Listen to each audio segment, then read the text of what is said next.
right, everybody, welcome back to another Retroactive Trio podcast. Tonight we are talking all things Konami, just like we did with Capcom.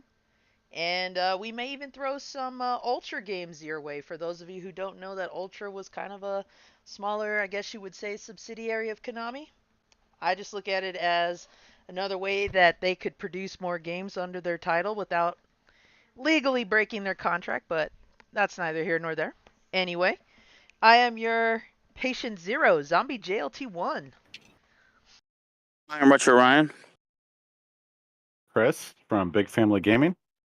And with us tonight again is the awesome Vince from That Little Podcast. All right. So, of course, we all know who Konami is. If you are a gamer and you don't know who Konami is, can't help you.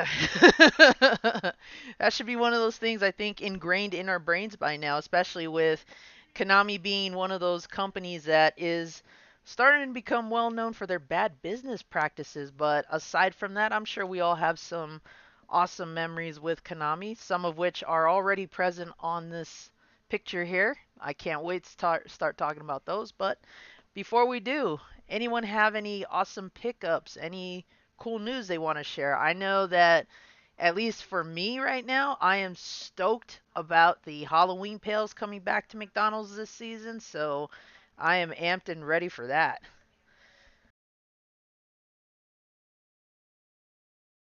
We're gonna make Nugget Buddies. Yeah, theirs coming back too. That I don't know for sure. The pails have been confirmed, unless that's a big freaking hoax for us. But I shared an article in the Discord, and then, of course, we mentioned it last episode. I think by now it's been confirmed that they are bringing the pails back. Whether or not it's going to be, I think, either the Pumpkin Witch and Ghost, or if it's going to be the original line, which was all pumpkins anyway, I don't know. But either way, I'm going to be hitting every McDonald's in the drivable area trying to get at least 2 complete sets. Because talk about a piece of our childhoods right there that we have not seen for decades. I'd like to know what material plastic they're going to use, because since everybody's kind of removing or going away from plastic usage. That's true. That's actually not a bad point. I'm hopeful that they used what they did before, where the plastic was kind of light, a little sturdy, but kind of flimsy. Could be a little brittle depending upon how much pressure you put on that thing. But I'm hoping that when they say they're gonna go back to the originals, that includes the material they're made out of. So, but who knows? Yep. Mm-hmm. I'm just really stoked about it. I'm trying. I don't think it was this week, but I did finally get my limited run Zombies Ate My Neighbors collector's edition. Wow. Awesome. Yeah. Over a year waiting for that. But we all know that's a podcast topic for another day. So what does that sell on Fleabay for? Dude, I don't even know. I haven't even looked. You know what? Why not? We can look it up real quick. Yeah. I'll do that. I'd love to know by the way, the markup. That's a Konami game, by the way. Yes, it is. Yeah. So, collector's edition. I'm just looking at price charting. Brand new, $150. Jeez. And some of us are just now getting our Castlevania collections, and I am still waiting on my Double Dragon Neon set. Where the hell is that? Maybe they want you to hold your breath. That's the. It takes usually 14 months before they actually release that stuff. It's pointless to make me hold my breath. I'm supernatural. I don't need to breathe.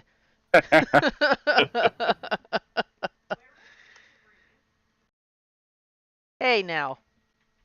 Don't kill my joke there, cutie. Now I did also put in a pre-order.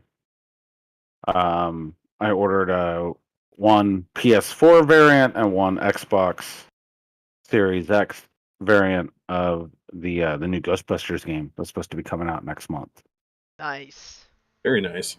What are they calling that one? I gotta look it up. But I think it's what's it? Gozer's bunghole. yeah, Are you a god? Spirits Unleashed. That's Yeah. the name. Yeah, I'm considering that one, but I'm not too sure. I've been burnt with limited run that I'm just kind of like, eh. Well, theirs isn't. It's not a limited run. I did a pre-order on Amazon for that Yeah. one. I need to So- get my Violet Pokemon Violet and Scarlet reservations too. Yeah. Yeah, I haven't done that yet either.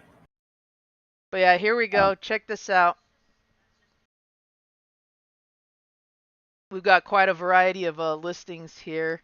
I definitely wanted to do the Ghoul Patrol one because I already have Zombies Ate My Neighbors CIB. Right. Ghoul Patrol I don't. And plus I thought the 3D glasses was a nice touch. The soundtrack, of course.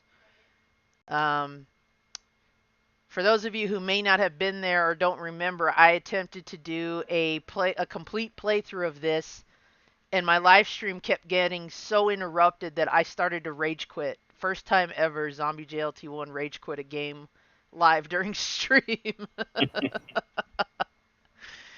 But this is what I was looking at. Yeah, the Switch set. Yeah, $199. That's the one I snagged. I also ordered a regular edition because the plan was to open the regular edition and play it, and then have the collector's edition sealed. Man. Still. And is this what your reservation price was? No, I think it was only like $69 or $79, something like that. For just the game and like maybe this little bundle here maybe? For the big box. The big Oh, box was $69. I see. I think I'm gonna double check right now. I can tell you. Yeah, let me know. I'll keep Let's this see. up for a bit. 99. That was $99. Sorry. Oh, geez. The regular one was only 35, and that came with the 3D glasses. Damn. See, this is what I'm talking about. What happens if they take so long to fulfill your pre-order that they actually lose the license to the game that they made? That's a valid point. That is a valid point. I didn't even think about that. I didn't either. I wonder what would happen. I think the license is good for at least their initial production order. Mhm. Correct. And so, after the order's in, then if the license is gone, then they can't publish it again. But what they have, ordered from the warehouse or the manufacturer, then that's going to get made and that's going to be it. Right. Now, I think I was about to say, Josh just said the same thing. They just got sold. Oh, too. great. So, yeah, what does that mean for my damn pre-order I'm waiting on?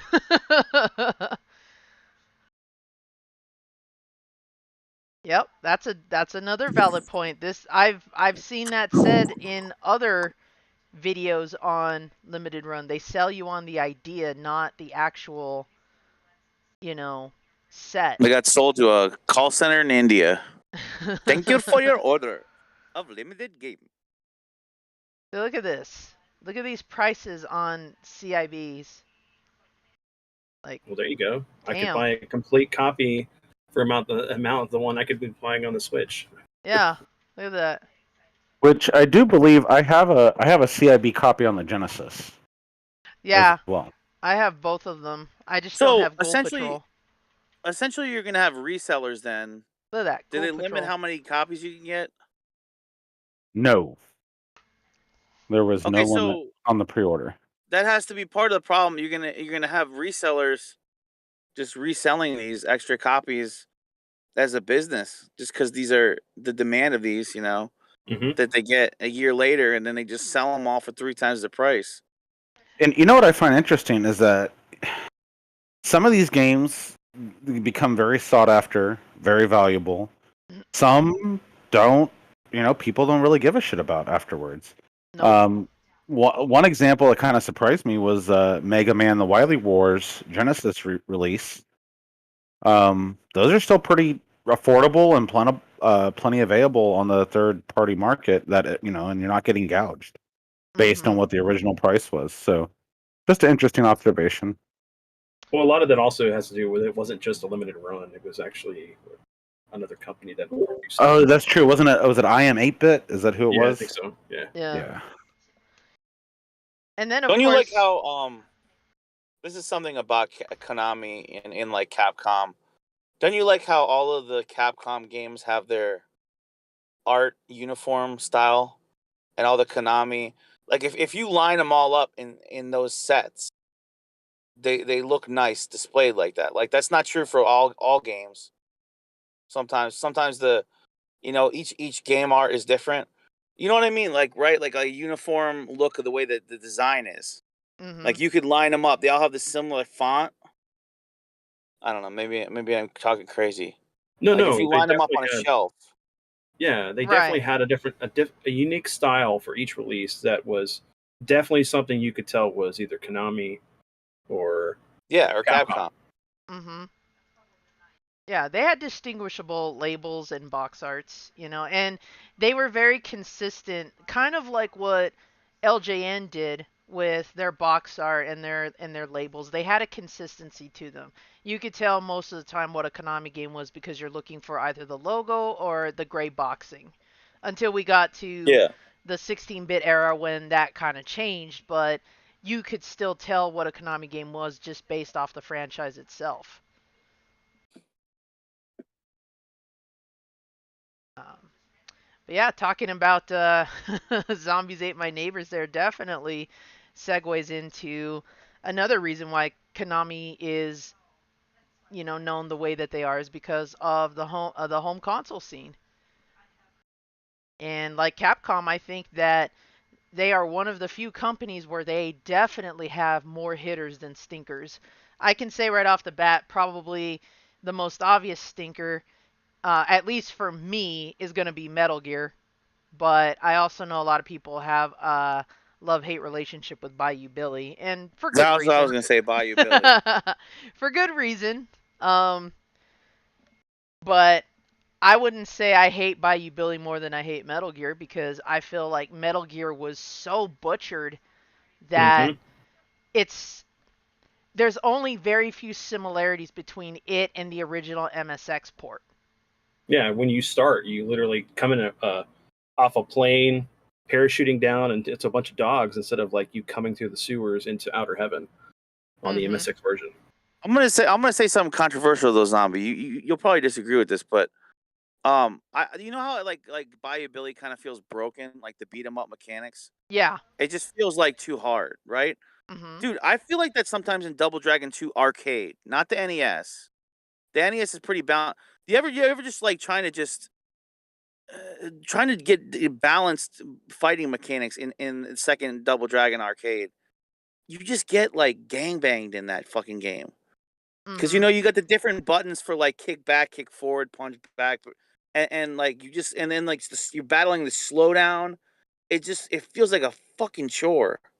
Yeah. Like I feel like that like overwhelmed, frustrating feeling I get in Bayou Billy. I was having that in Double Dragon 2 the other day. I forgot how like vicious that game is Mhm.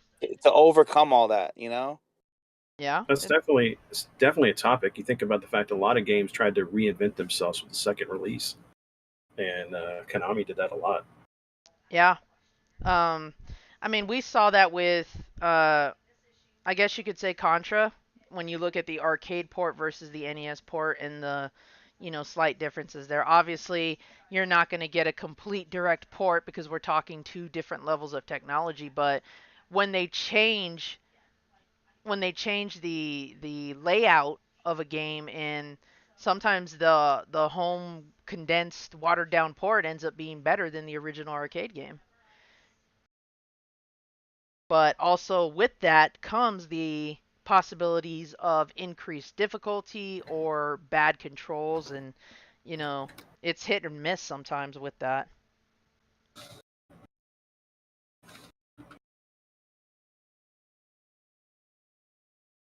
So, what about something like a Blades of Steel or Double Dribble? Hmm. You know, for as much as I don't play sports games, I do kind of have a kinship with Blades of Steel. That is probably It's beloved. that's probably one of my favorite sports games on the console that doesn't have a ridiculous storyline to it. Like Base Wars is probably my favorite baseball game, but it involves robots and cyborgs.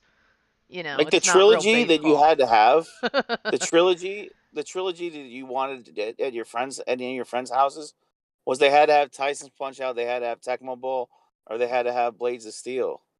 I mean, yeah, there was a lot of different baseball, like you just said. There's a lot of different baseball choices, but I feel like those were the three cool games to have if Mhm. you want to play a sports game on the NES. Yeah. So was I the only one who didn't want to play sports games? No. I didn't, but if my friends had specific ones, you know, like Ryan said, I looked for specific sports games that I at least knew were fun and good. You Hmm. know, when you look at the stack of football games that are on NES, are you going to gravitate towards 10-yard fight or are you going to gravitate towards Tecmo Bowl? You know, if you have to play I one had of them. Little League baseball. I wanted to throw, I wanted to throw Little League baseball out my bedroom window. That game mm. pissed me off so much. I did not like that game. And again, most of the sports titles on the NES, and including the black box releases, were very mediocre. A lot of them didn't have a lot to offer. But then here comes Konami, here comes Capcom, here comes all these companies that just were like, all right, even if you don't play this shit, we're going to make it interesting. We're going to make it fun for you. And that's what eventually ended up hooking me in a lot of ways. Another example, even though we're not supposed to be really talking about Sega Master System, but I will just for my point, Great Baseball is a good sports game on that console. It looks good, it plays well. It's one that I used to play with my uncle a lot, but you know, would I really gravitate towards it if, you know, I had a choice of other titles in the library? Not really. But if I ended up playing it, it was still fun.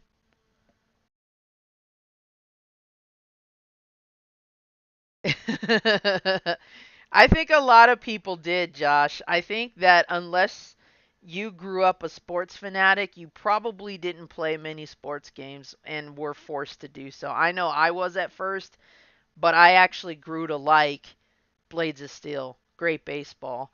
Um, I ended up liking Base Wars, but again, that's just because it's more than just human players. I can, uh, you know, customize my baseball team of robots to do cool shit with them.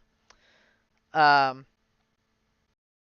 Anytime there so was robots in a game, I was there. So exactly. Yeah, I feel the same way about Super Baseball on Super Nintendo. I wouldn't touch any other sports game really, but that one, of course, because it's got robots. mhm. My favorite, because I was so hot on X-Men animated series. I mean, my favorite's definitely going to be X-Men arcade. Oh yeah.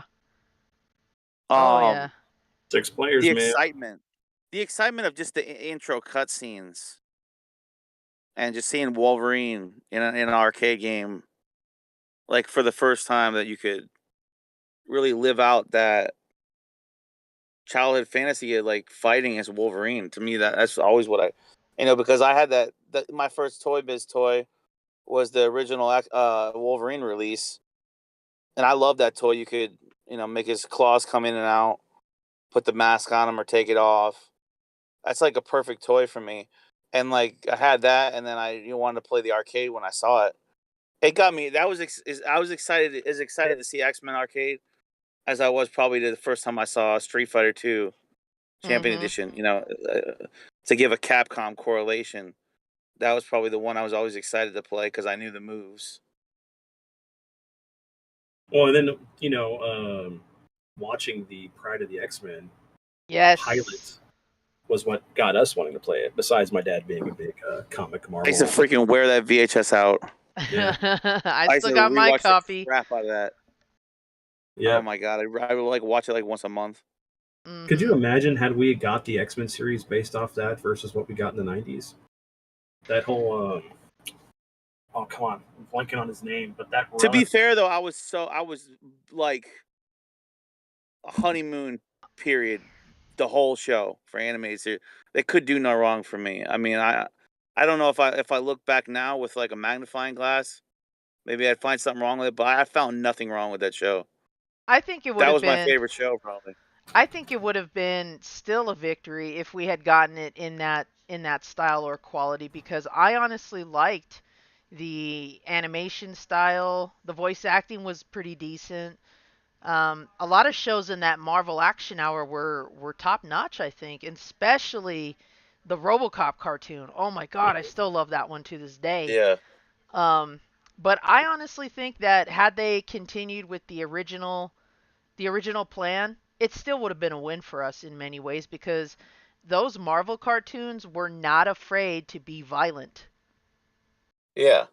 And the X-Men weren't violent as much as the other shows, but I mean, we were seeing people get like actually punched and kicked and everything. Yeah, I agree, Zombie, because dude, that step down, even off after the first 6 or 7 turtles, that slight step down in violence, Mm-hmm. I noticed it. It did, it's a little bit bothersome that they had to step off that much, because it was kind of felt like the perfect amount, not too violent. And then they're like, no, it's too violent because of the stupid moms. Mm-hmm. If we can just have the moms just shut up, they're always ruining everything. The dads don't care. The dads are checked out. The dads are never going to call up. They got better shit to do, than call up the TV station and say Turtles is too violent. I blame the moms completely on this one. Because Turtles could have stayed that way. Mm-hmm. Yeah, like X-Men was the cooler action. You're right, and it benefited from that, not being too stripped down from the violence. Yeah, exactly. And just for shits and giggles, this is the copy that I still have to this day. This box art. I've been looking for this alternate one. I have not seen it in the wild yet, but I mean, heck, for $7-10, I might just buy this copy. Yeah, I need to check to see the one my dad has. I can't remember the cover. And But- this is the one I used to see in video rental places too. Well, even before it got released to VHS, the only way you could get this was at like cons. Like it was one of those bootleg copies that they got from the studios.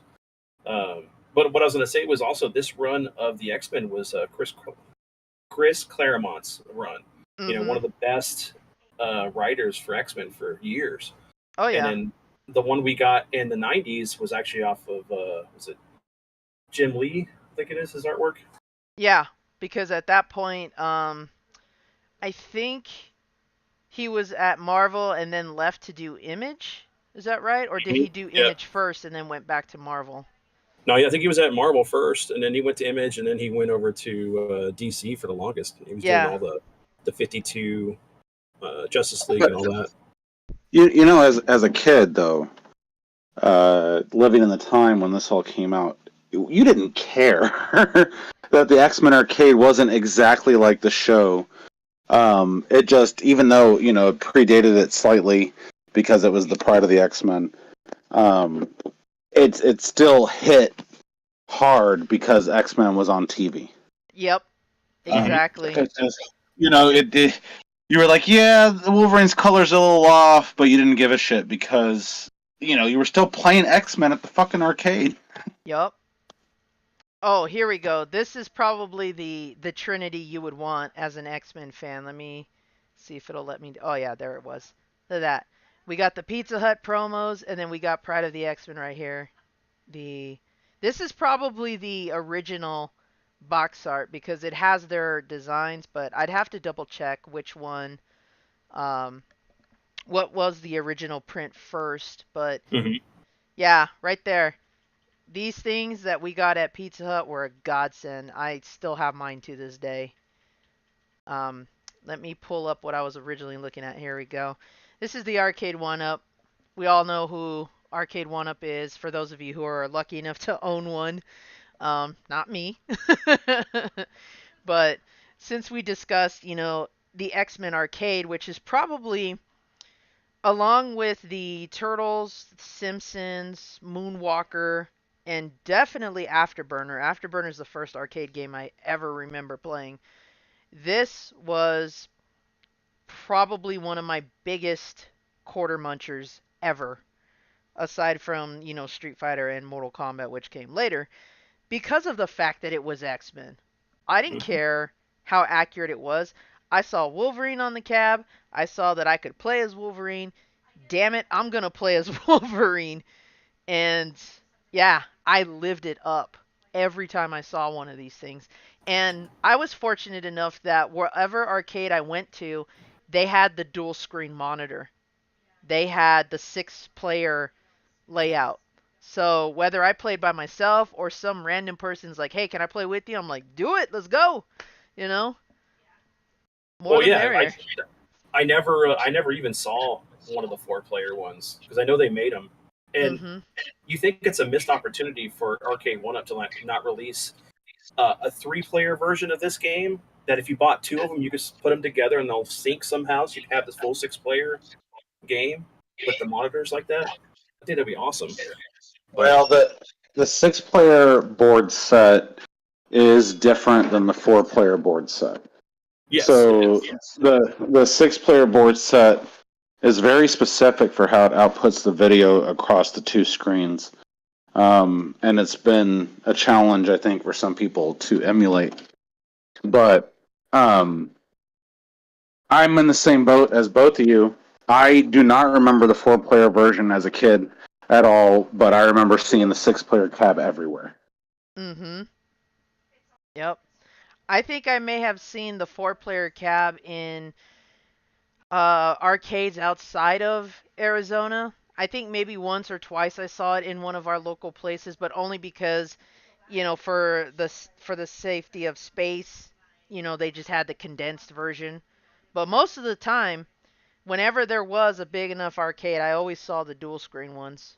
And even during the highlight of the fighting games or driving sim eras of arcades, I would still find myself going back and playing this one just because I loved it that much. And the game is quotable. We all seen the horrible, welcome to die and I am Magneto, master of magnet segments, but it's just too classical. I think when you bring up Konami arcades, oftentimes it's either this or The Simpsons that gets remembered, and definitely Turtles.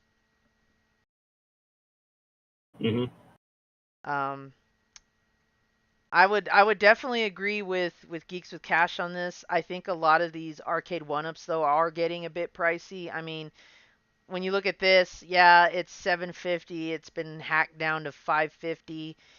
I mean, I think we can be a little bit better than that? Absolutely, but I don't have much on these arcade one-ups. I haven't invested any as much as I wanted to, and I feel like if you're just looking for an emulation of some sort, then this might be the way to go. But I don't feel you should have to pay that much for it, especially when you can just put it on a Pi or whatever. not up front. Yeah. Because even the ones I've paid for, I didn't pay any of them up front. I just did some kind of payment plan. They're not bad at 300 or under. If they're on sale, it's not bad. It's not a bad price. Mm-hmm. Yeah, 300 I think tops, maybe 4 Yeah. depending. I'm surprised this one is still available from Arcade 1-Up, to be honest. Probably because nobody's buying it. Yeah. Well, they got other problems. Again, that's a Yeah, podcast for another night. that's true. We could put that on the list. Yeah, If you right. want to, We you want to hear definitely. us talk about Arcade 1-Ups. Yeah, no shit. I've got more scalping stories than anything else on this, but we could totally put that up there. And My hidden gem Konami arcade game was Metamorphic Force. oh yes. That's the one I Yes. tell everybody about. I remember you playing that on stream, dude. I had never seen it before. Mm-hmm. Yeah, And it looks so good. badass. So good. I have maybe seen that once in an arcade cabinet form.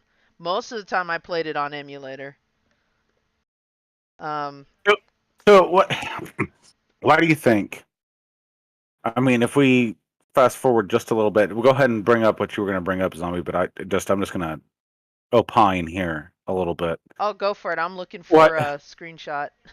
Why do you think that Konami, who was such a leader in the 8-bit, 16-bit, even into the 32-bit era, with stuff like Silent Hill, um, and Castlevania Symphony of the Night, why do they fall off? As far as why did they abandon the video game market? Why did they decide? I mean, I think after that time, and I'm just trying to put bits and pieces of my memory together here. After that 32-bit era, maybe they started focusing more on arcades in the fact that they had things like Dance Dance Revolution. Right. Isn't that but then they kind of are gone. If you ask me, what happens to these developers and these brands is the people change. They get different people making these games. If you want to keep magic, you figure out who made these games. And I know you said a lot of these are. Whenever I sell this to the BFG, he says, "Well, a lot of these games are made with the same. What do you call engine? it? The same engine. The same engine. Okay, and I understand that, but what I mean is like, if you want to keep magic in a bottle, keep the same people that made the soundtracks for these games, keep the same people that did the art design, and if not, if you don't get them, get the people that worked under them. You know what I mean? Get like a family tree of figure out who, just like on a movie. You got to figure out who was on the crew, who was on the teams, who was because that's where the magic is. It's the people making this stuff. It's not like something that a witch makes in a cauldron and stirs it up. Like, this is people with talent and creativity that are making these games. Right. And you either get them or people that worked under them, because if you just change that out too much, next thing you know, it's not the same company anymore. Next thing you know, the games don't look the same anymore. Mm-hmm. When you shuffle in people and shuffle in people out, you're going to lose the magic. In my opinion, that's what you got to start with, where they might have went wrong.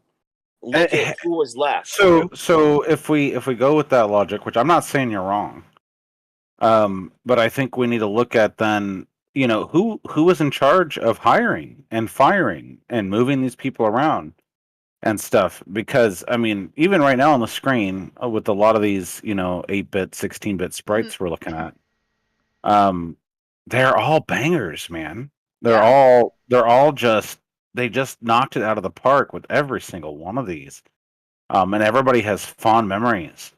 And then again, it just boggles my mind. What the hell happened? Why did they just abandon the whole home console market? The whole, they said, "Fuck you all. We're going to pachinko."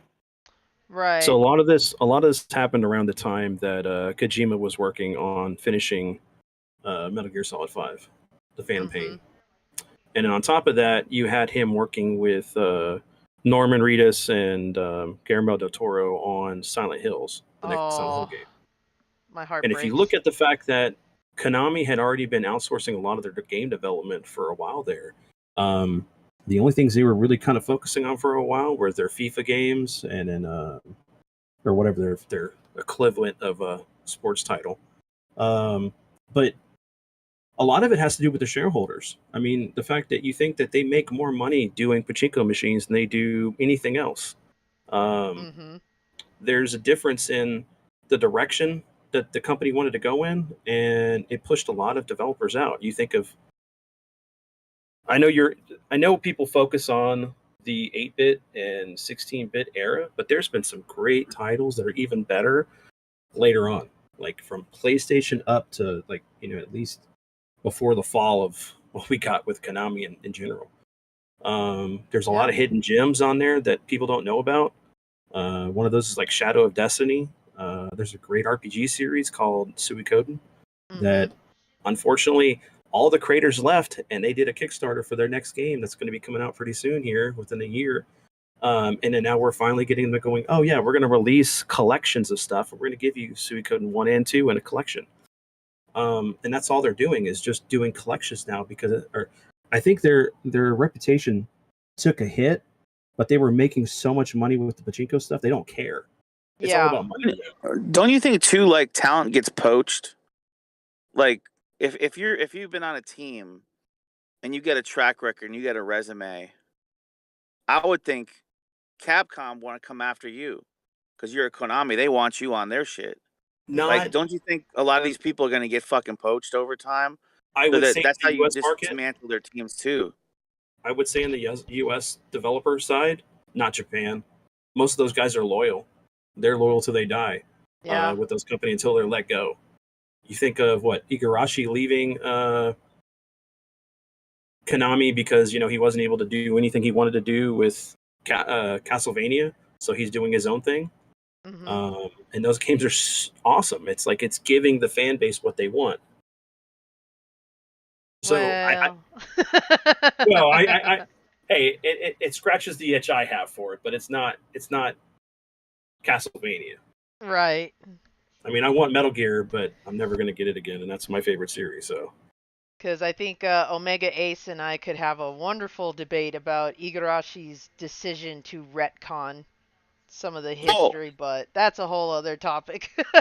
let me pose this question because it might be interesting to talk about maybe 5 minutes here as a side thing. Who do you think gives more artistic freedom, our culture or in Japan? Like Oh, with as Japan. far as like what Japan, you think so? Japan? Japan, hands 100%. down.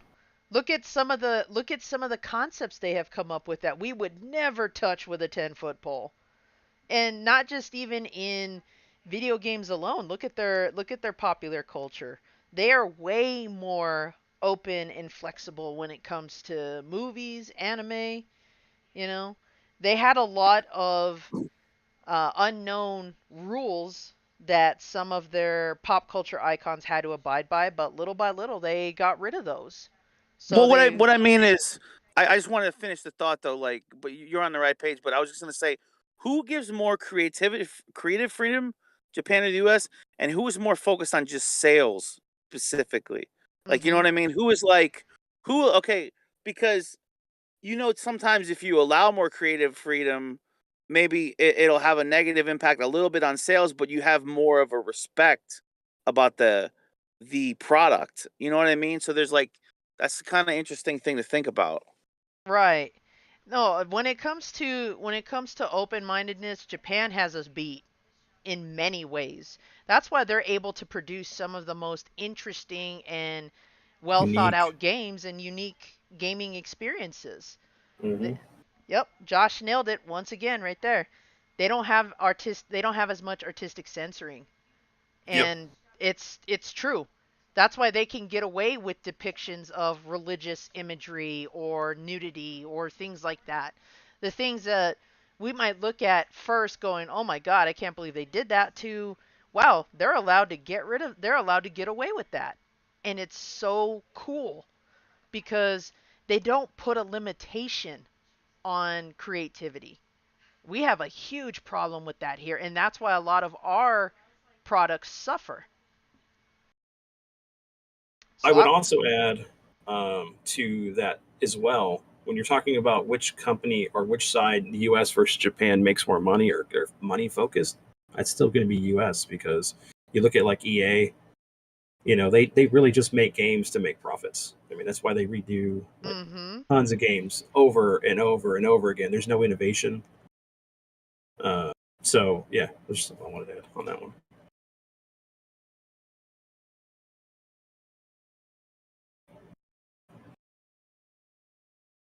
And I've just been Nice. chatting with a lot of our incoming audience. We've just been raided.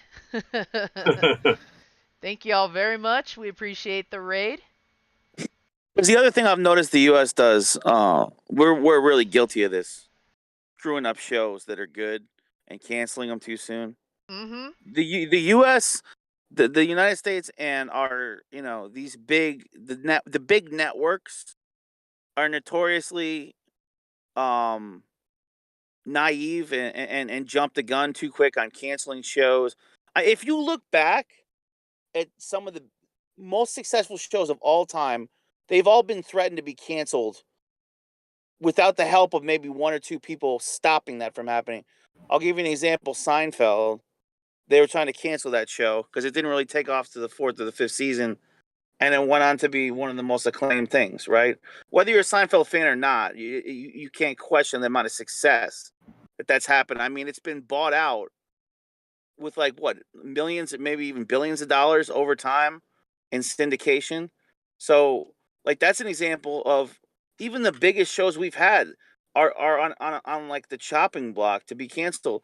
Whereas it seems like what you're saying, they've got that more creative freedom in Japan. They let stuff marinate for a while. It might not be a hit right away, but they'll Mm-hmm. give it a chance because there's so many shows we can look back on and be like, you know what?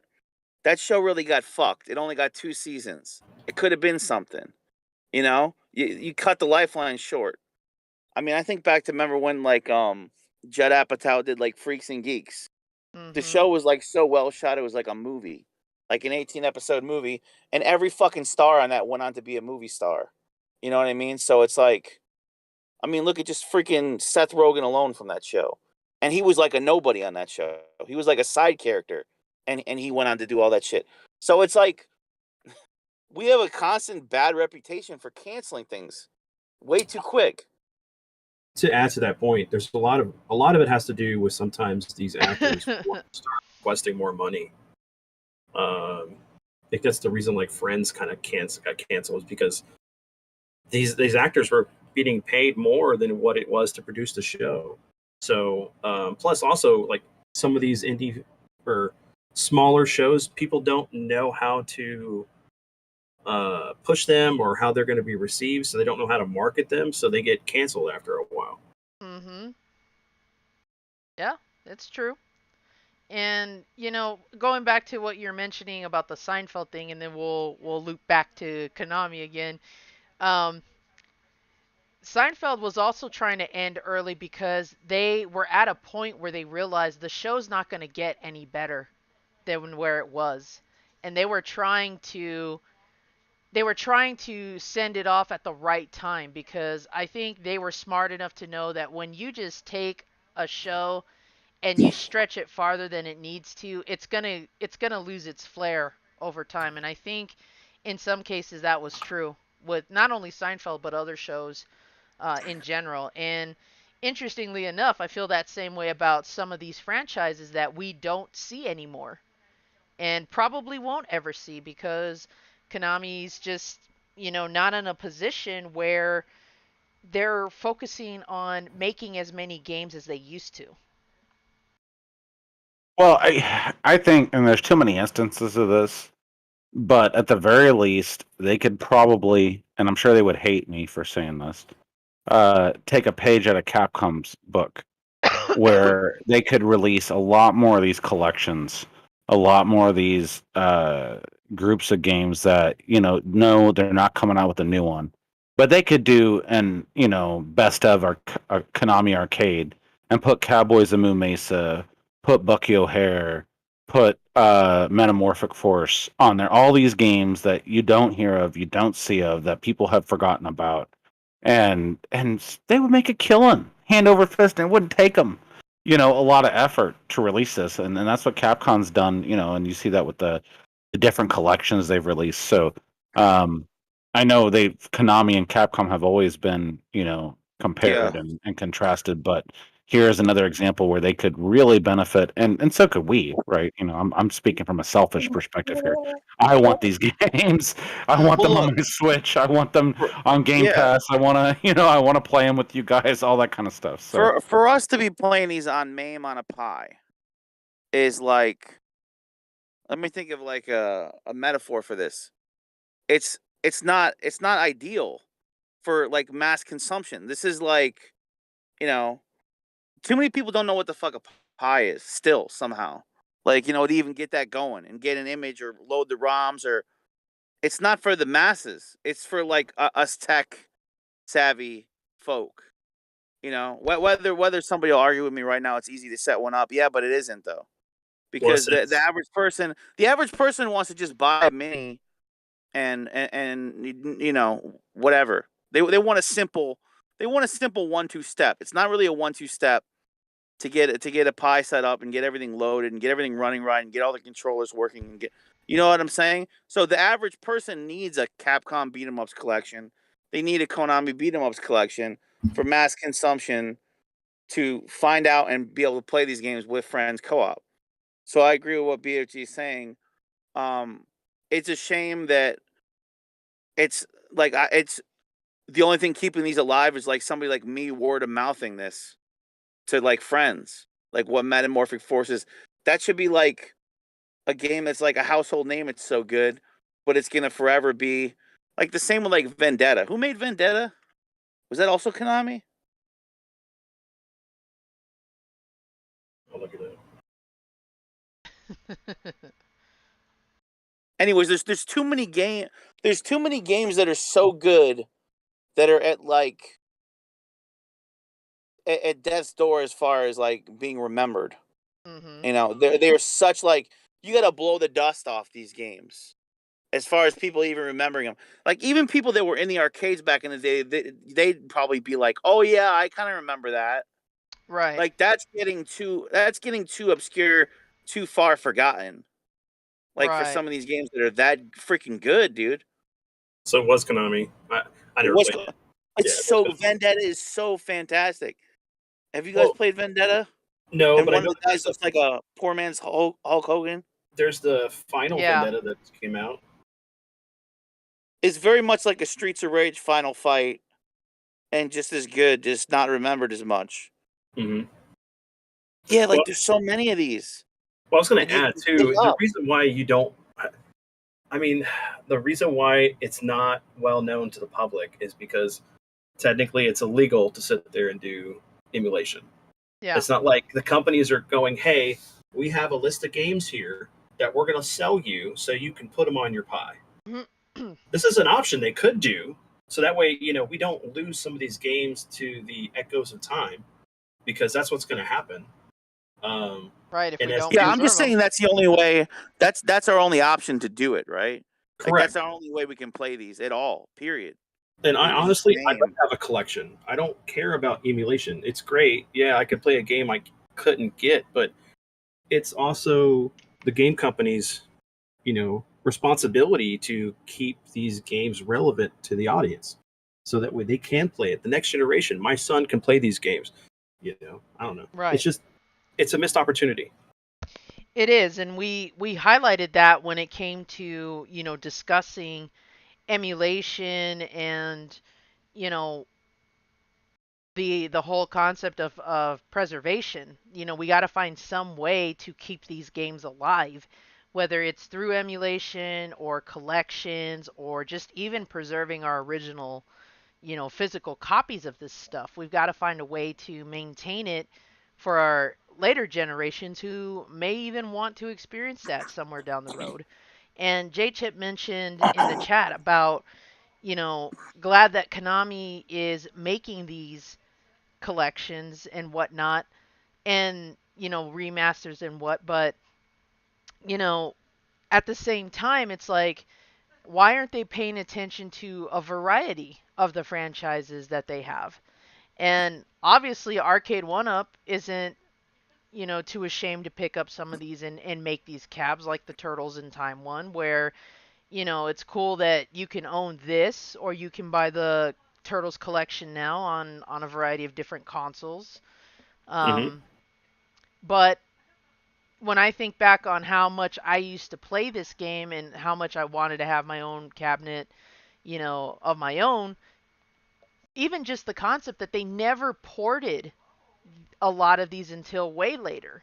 We never got a Mhm. home port, a genuine home port. You could count Turtles 2 on NES, but, you know, we never, if they could do Turtles in Time on Super Nintendo, why not go back and bring over the original Turtles arcade on that Dude, format? Bucky O'Hare alone.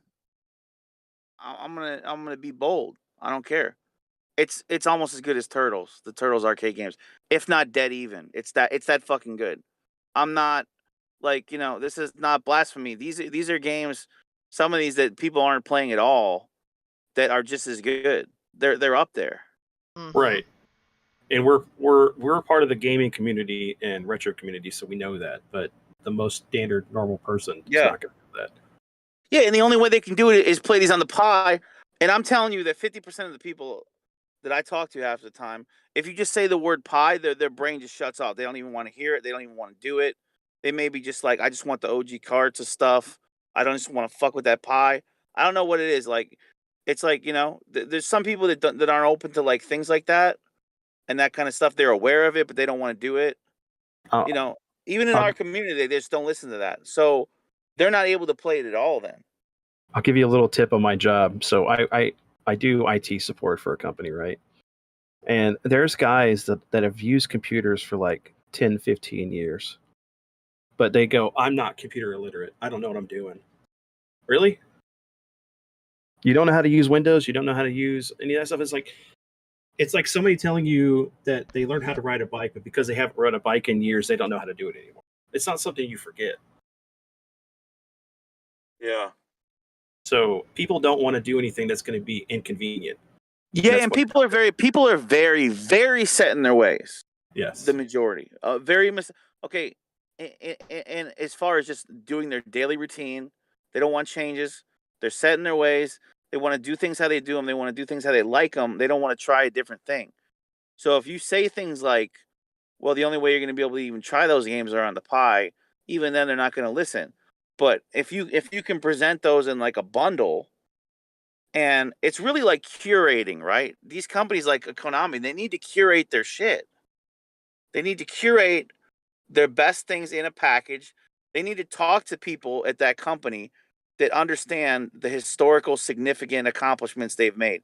They are forgetting. It's like if you're working at a music label, a record label, and most of their best artists were like in the 80s and 90s.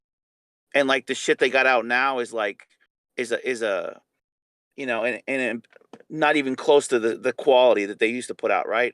Like I felt that way when I worked at Epic Records. Like they used to have fucking Michael Jackson put out albums, you know what I mean? And now they got like these teeny bopper crap acts. So it's like you need people at the company that are working there because they like the historical achievements and they didn't forget them. Because at the top level, these people aren't remembering. I bet you if you went to the top level like Konami, they don't know what the fuck. They don't fucking remember Bucky O'Hare in the arcade. I bet you they're fucking out of touch, and some of these corporate guys are more worried about redoing their fourth bathroom in their luxury home or something. We forget that at these companies, that doesn't mean they remember all their properties all the time. They might have a crew doing that, but let's talk to them. Are they remembering every single game they released that was great? I don't think so. Probably not. I agree. You got to spread the word. Mm-hmm. I think that we definitely have the potential for the outcry to reach who it needs to. It's whether or not they're going to pay attention to it is another thing. Because we could sit here and we could emulate all these different titles that all these various companies made, and some will pay attention to that because they might look at it and go, well, there's money to be had there. So we should, we should ban this and maybe put out a collection or whatever. Some may just not even care because, being set in their ways, as Ryan said, they may not even have anything worth looking at going, yeah, let's not even trouble ourselves with that because it's either too late or people are going to find a way to get these games somehow. And we discussed this earlier slightly where Konami has become known for a lot of their bad business practices and, wanting to step aside from home consoles and focus on mobile games for a while, focus on the pachinko scene. There's all these different reasons why they could do a lot of the things that they do. But they really need to pay attention to the audience that they not only helped mold as gamers, but now are within a position who like toy buying, we're now old enough to break our wallets for a lot of this stuff, and we do in many ways. There are people that are still willing to pay top dollar for a good Bucky O'Hare card on NES. Why? Because it's a good game. It's a good franchise. It may be difficult, but it's a good game. A lot of things about that game were done well. And, you Well, know, this. they could create a small division of maybe just 3-4 employees that just focus on curating the classics. So like all the labels have that. Like they put out those like the essential hits of this artist, the essential hits of, you know what I mean? And you do that for your past IPs. And you curate those. That's not going to stop them from making mobile games or whatever shit they're doing with their thumb up their butt now. They can keep doing that, but they can create a smaller division within the company to based on the relics, the past stuff that they can still make money on, and that could just be a small thing. That doesn't have to be devoted tons of marketing money to. They can just have that small division, and then they're tapped into that. They're putting things out maybe once a year, twice a year, and they're putting out those bundles. That's not going to require a lot of effort there. These are already games that are already done. But even still, you may have executives going, it's just not worth it. Well, and that's the thing. So that's why we should speak with our wallet. If this is something we want to do, we need to go out and buy the Turtles collection, or we need to go buy the Capcom fighting game collection. There's a thing like Square Enix had done something like this whenever they released the Chrono Trigger DS version. And they said, if you want a Chrono Trigger sequel or a remake or something, you need to show us with your wallet by picking up the game. Mm-hmm. And it didn't sell as well.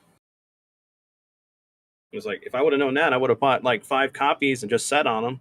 Right. And I could have sold them now because they're worth a lot of money. But, and I wish I had bought one in time because, trying to get a good copy is difficult. But these are those times. I know the gaming community as a whole, even the modern gamers, they're like, why do we have these collections? Why are we getting remasters? Why aren't we getting new games? And it's like, we should welcome a lot of this, but be selective of what we want. Because we don't want them to just like force feed us garbage. But if we want a collection here and too from like games that we just can't get easily now, as the market has gone up and made it harder for us to purchase old games, these are viable options. Plus, you can play it on a high definition TV without having to get a FrameMeister or something to, have it scale to the right thing to match on your TV to play right, so there's no input lag. And then I can also go ahead and stream it to YouTube or Twitch or whatever. So there's a lot of opportunities as these games move over to more modern consoles. So we should want to champion this stuff so that way it can happen. Mm-hmm. And speaking about a property that never got a home port ever, Nope. aside from, what was it, Xbox Arcade that had this, or did they not even have it? No, I don't think it came out either. Not that I don't know. Maybe I didn't look it up. I know X-Men was released on Xbox Arcade. I don't recall if the Simpsons were, but this is another popular Konami franchise here that they could have easily done stuff with. And it took years before we even saw this with Arcade 1-Up. And you ask people if they ever played The Simpsons in arcades, and I guarantee you a lot of people did, because this was a well-known title. Why we never got a home port, I have no idea. But going back to my Turtles in Time example, if they could pull that off on the SNES or Hyperstone Heist on the Genesis, why couldn't we get a 16-bit port of this? Never understood that. It did get released on the Xbox 360 and the PS3. Okay. Yeah. Was it like one of those hidden things with the Simpsons game? No, it actually was a. It's arcade. still on mine. See, Yeah. it can only live on through your hard drive. Isn't this another sad fucking thing? Yeah, I think this is one So of the ones that you can't re-download or li- yeah, reproduce. listen to this, zombie. They strip it from the store, but if you still have it on your hard drive, and like another friend has it on their hard drive, you could actually still fucking play co-op. I think. Mm-hmm. I think so. The servers didn't go down. Yeah, isn't that fucking crazy? And you know what's Jeez. also fucked up? It'll show up on the fucking menu as a blank white square too, Uh-huh. which is also ridiculous. This is also just tells you how much digital games are really ass. That once they pull something from the store, then when you scroll past your games on your menu, it's just a white piece of shit image. Mm-hmm. Like you can't even see what game it just says The Simpsons under it. Yeah, that's what mine is. And I paid for these damn games. I paid for Simpsons and X-Men Arcade, and they stripped both of them from the damn store on 360. So they only live on through my hard drive. Right. Well, did you play the so whenever they released Turtles Arcade and they did Turtles in Time, they did a remasters of Turtles in Time that had new art style and everything. That was Mhm. actually I really didn't fun. like that. Yeah, I didn't like remember the that art one. style. That you can't even get that one now. Yeah, I know. And the same went for Double Dragon Neon until Limited Run decided they were going to release physical copies, which again, where the hell is mine? Um, but yeah, Well, it the was least they could do is like make it like why couldn't they just do this? Check this out. Just make it unlisted. So if you bought it, you could re-download it forever if you bought it. uh-huh. Okay, but people that are late to the party, want it now, they can't. But at least make it available. Just do it unlisted, like almost like an unlisted YouTube video, right? Like you can access it, you can throw the link out, but the average person, just Joe Public, can't see it, right? So you could still kind of satisfy that. It's still kind of fair, at least. Like if you bought it, you could still get it, re-download it, but it's only if you bought it based on when it was available on the store, right? So just unlist it then. Mhm. Don't pull it completely. That's not fair. Yeah. Because then we have to wait years upon years to even have a chance to have these games see the light of day again. Yeah, and And then because like, if my hard drive dies, now basically it's been stolen from me now. mhm. And I'm not allowed to get it back, and I paid for it. Like I paid for my movie ticket. It's like I paid for my what's that shit you use, Voodoo? Yeah. Uh, Vince, where you buy Yeah. the digital and you Mhm. always own the digital. Well, it's like Yep. if you bought some shit on Voodoo, and like a year from now they're like, no, it's not. You can't have it anymore. Yeah. It's gone now. You can't have it. Well, I bought it. Let me have it. You know. And again, we're looking at, bad business practices, bad business ideas that in many ways probably hurt the company more than they thought it would, because fans are holding on to dear life for a lot of these franchises and a lot of these memories associated.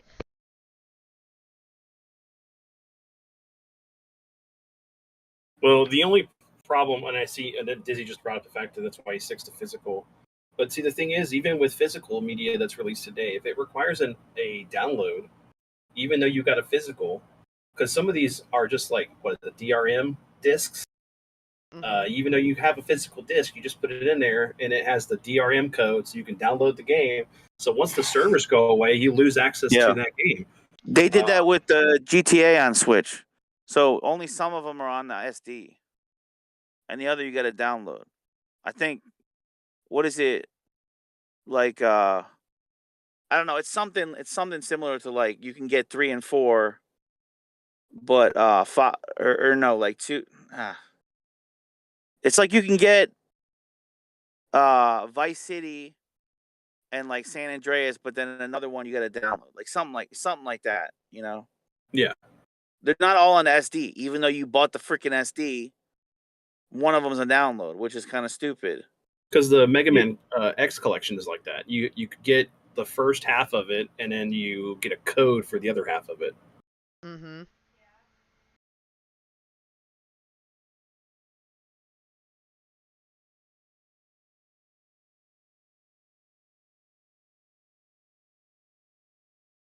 Yeah.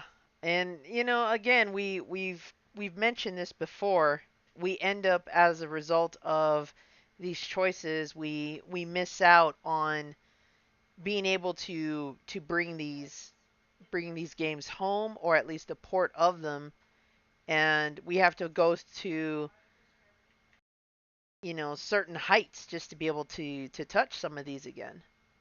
Hmm. And whether or not Big Brother is watching as we're downloading and emulating and file sharing all these games, the question becomes: are they paying attention to it in any way? Let alone, are they paying attention to it because they want to hold on to their IPs, so they don't want anybody else to have them, or are they actually going to buckle down and say, "Hey, look at this trend in Cowboys of Moo Mesa being downloaded," or what have you, or you know, shit, the I'll use Gradius as an example here because that's another franchise that we haven't seen much out of lately. If we're downloading those games, getting the ones that were never made or sent to the US here, like, I really hope that they start to buckle down on a lot of that and pay attention to it. Otherwise, we're going to have to rely on the same types of techniques we've been relying on, or we're going to have to wait and hope to God that one up, you know, releases an arcade of some sort that involves our favorite games on there. Yeah, because I mean, we the only thing we've gotten for Gradius, and I pronounce it Gradius. I know other people pronounce it differently, but we've gotten 4 and 5 released on modern consoles, and nothing after that. Mhm. That's a great shooter. Oh, Um, absolutely. Practically exposed me to the whole shooter genre, along with like some of the games that I played on Sega Master System. But Konami was kind of the leader of that. They capitalized on a lot of these different genres, and whether or not they continue to this day, or if we're gonna have to make such an outcry that we make Konami listen to us, I don't know. But I feel, looking at the arcade and the home console scenes, there's just so much Konami could be doing with their pool, and they're not. well, there's also quite a few arcades that got released by Konami that never got a port, or at least I don't think it ever seen the light of day here in the states. And one of my favorites was the Police 911 series. There's 2 games, and Mhm. basically had you would stand in the sensor bar that would sense how you were moving, and your character would move that way. But it was a gun game. It was Yeah. awesome. It was better than Time Crisis. But man, after you played that game, you felt like you like worked out for 20 hours. Hell yeah. Yep. Because I used to play a boxing simulator that was just like that, where you had to step within the sensor bar area, and Hmm. it picked up your moves. Yeah. I'm gonna pull up this screen of an ad here, but yeah, I remember playing this, and you literally had to duck behind things. You had to aim, pull the trigger, reload. Yeah, it was like real intense, and it required a lot of physicality. Hmm.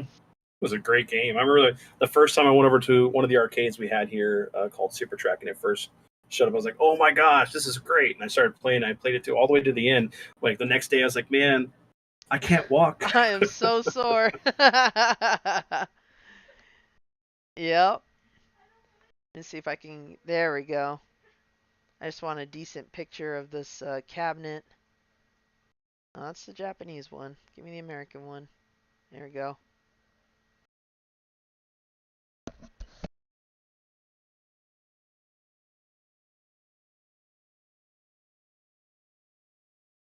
Yeah, this was, I mean, again, we're looking at Konami, who was an innovator in many different ways because they were trying to do something new. They didn't have to worry too much about censorship. They didn't have to worry too much about, oh, you can't do this because this is going to look bad on you. They didn't care.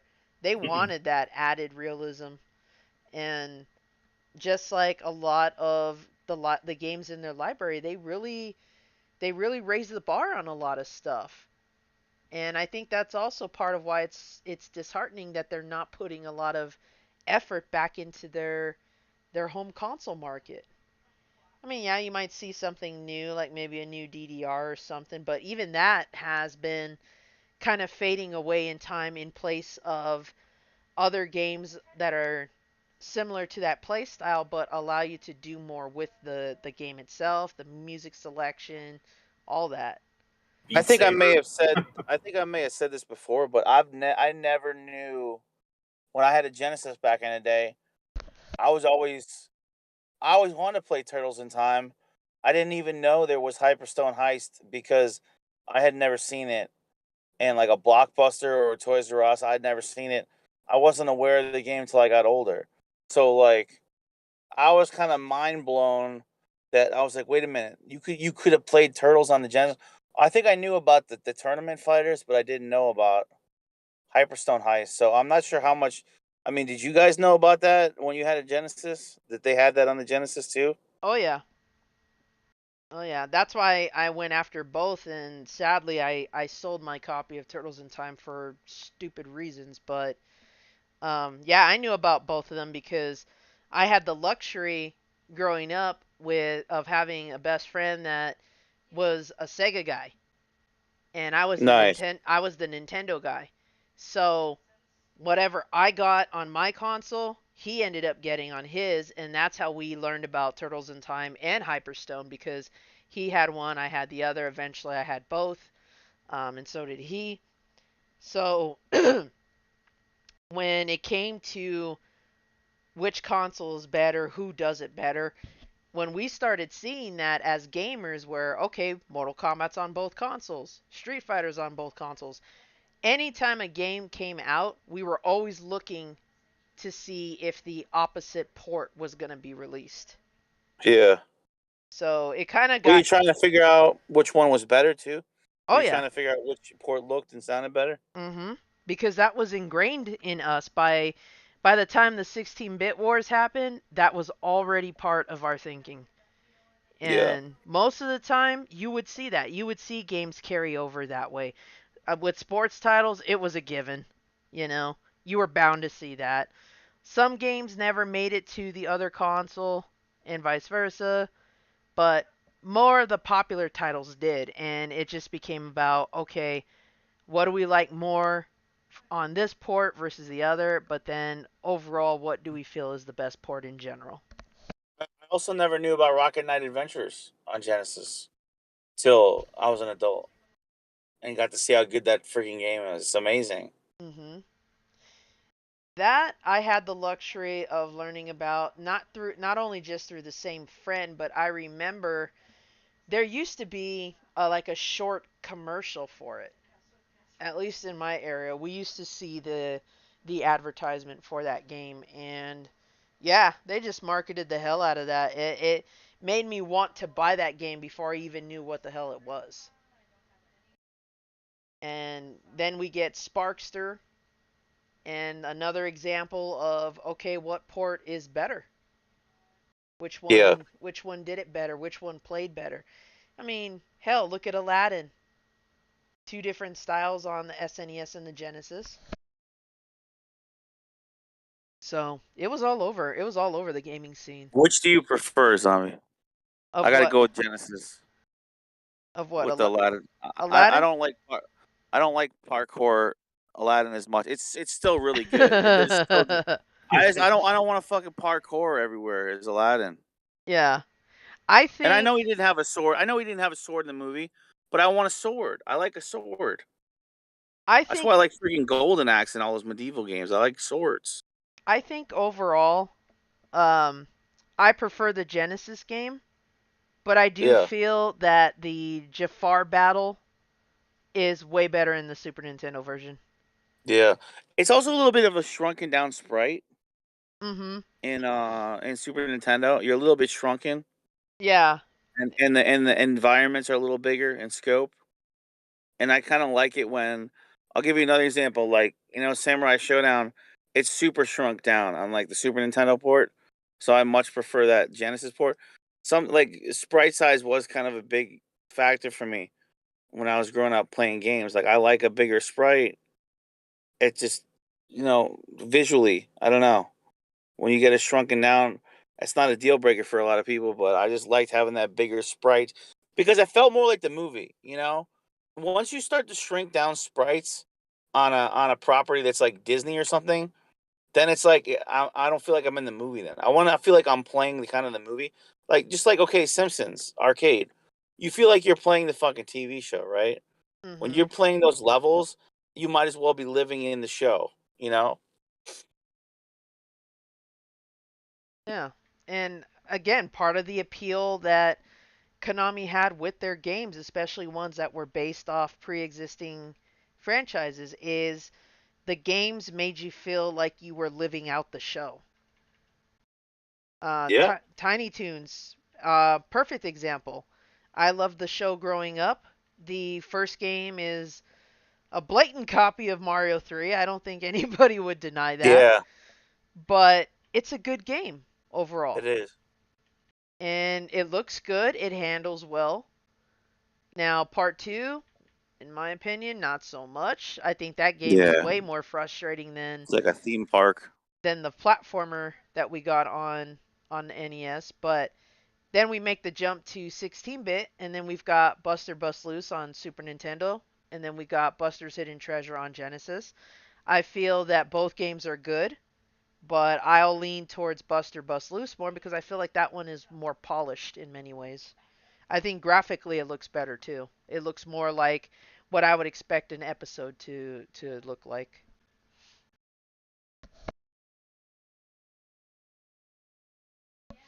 I managed to find that Rocket Knight Adventure commercial, so I'm gonna Nice. I've never seen. drop the link in just a moment.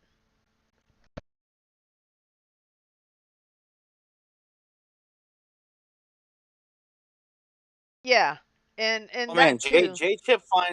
J Chip. You find Tiny Toons on NES easy. Um, some of the stages maybe for me, but oh my god, that game is so fucking long, dude. You, dude, that game. Oh my god, and you know another one that is Kirby's Adventure. Those are both really long games. You know how many levels, dude? Oh my god. That is a chore to finish those games, but in a good way. You get a lot of your money's worth out of that. Yeah, and that was another thing. Konami had a good mix of games that were either easy or had a bit of a challenge to them. We all can agree that the original Castlevania with its stiff jumping and controls kind of makes that game difficult. Um, Castlevania 3 could be seen as difficult for other reasons too. Konami just had a knack for just making really good games, you know. There's just something about playing a Konami title that seemed to carry over from a previous Konami title. You could argue that um, Bayou Billy is a terrible game because of the hit detection and whatnot. I know that some people like Metal Gear. I don't. I've not been shy about That's saying me. that. And yeah, I mean, you've been streaming Metal Gear Solid these last couple days and blowing through that series with no problem. I'm rusty as heck, and I used to be able to. I beat that game on with the big boss ranking, and I can't do it anymore. uh, But you can sort of see where the frustration lies, not only with just how they handled that port, but I mean, gosh, it's to even put the Metal Gear name on that is just now, it's that's yes, that's the sad thing is we got Metal Gear, which was like a awful version because you don't even fight Metal Gear like you do in the MSX version, uh-huh. and then we didn't even get Metal Gear 2. So the first official Metal Gear technically game we got was Metal Gear Solid, Metal Gear and Solid. then it wasn't until the Metal Gear Solid 3 Substance release that they gave us the MSX versions. So it was Mhm. great to get to go through those. And man, had like that system came to the US, it would have gave Nintendo a run for its money. Some of the graphics on some of those games for the MSX are great. And Snake's Revenge is not part of the canon either, right? Like it's not No, it's official. not. Yeah, it Yeah. was officially developed by Konami America Mhm. Ultra.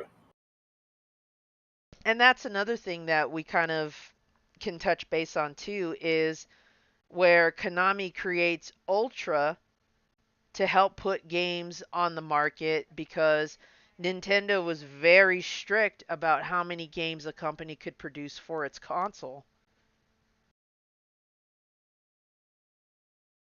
And the misconception that Ultra is a separate company, and in name only maybe, but it's still Konami. Yep. And not all the titles that they put on Ultra under the Ultra label are bad, but some of them are notorious again for their difficulty in gameplay. Obviously, the original Ninja Turtles is still talked about to this day. Still loathed to this day with that damn underwater level and so on. Skate or Die was very big when it first hit, and it just kind of faded away over time, but that was a good game. I mentioned Base Wars, one of my favorite sports games on NES. That was made under the Ultra label. I'm trying to think of some other good titles that were Ultra until they either made the jump to Konami or just kind of disappeared. But even games that were put under the Ultra label, and I don't know if that was because they felt like these were games that were going to suck in some way, and maybe Konami didn't want to be associated with them, or if it Oh, just was oh. mainly to get around that. I can give you. It's mainly because they had to get around the amount of games you can release in a year. Right. That's the main reason why they did it. And if Um, anybody doesn't know that, Nintendo would only allow you to release like 5 or 6 games a year on their system. mhm. Yep. And with Ultra, I think they were allowed to make 10 or 12, Mm-hmm. something of that nature, because it was a subsidiary. Yep. Um, oh, Operation C is under the Ultra label, not Konami, even though it's part of the Contra franchise. That's another good one. Um, let's see. What else do we have? I think Metal Gear was also under the Ultra label too, if I remember correctly. I think it was. Yeah. So, oh, Gyrus. Yes, I love Gyrus. That is another fun shooter that sadly has been forgotten about probably because of Gradius. But definitely recommend that one. I've streamed Gyrus before. It's a definite favorite of mine. Um, what else was under that? I think Qbert Yeah, was Cubert, was Ultra. Defenders of the Crown or Defender of the Crown, Silent Service, Ugh. uh, Kings of the Beach, That's not a bad one. Snake's Revenge, Mission Impossible, Roller Games, TMNT 2, Skate or Die, Base Wars, Pirates, Nightshade, and then Star Trek 25th Anniversary, which actually wasn't even developed by them. Mhm.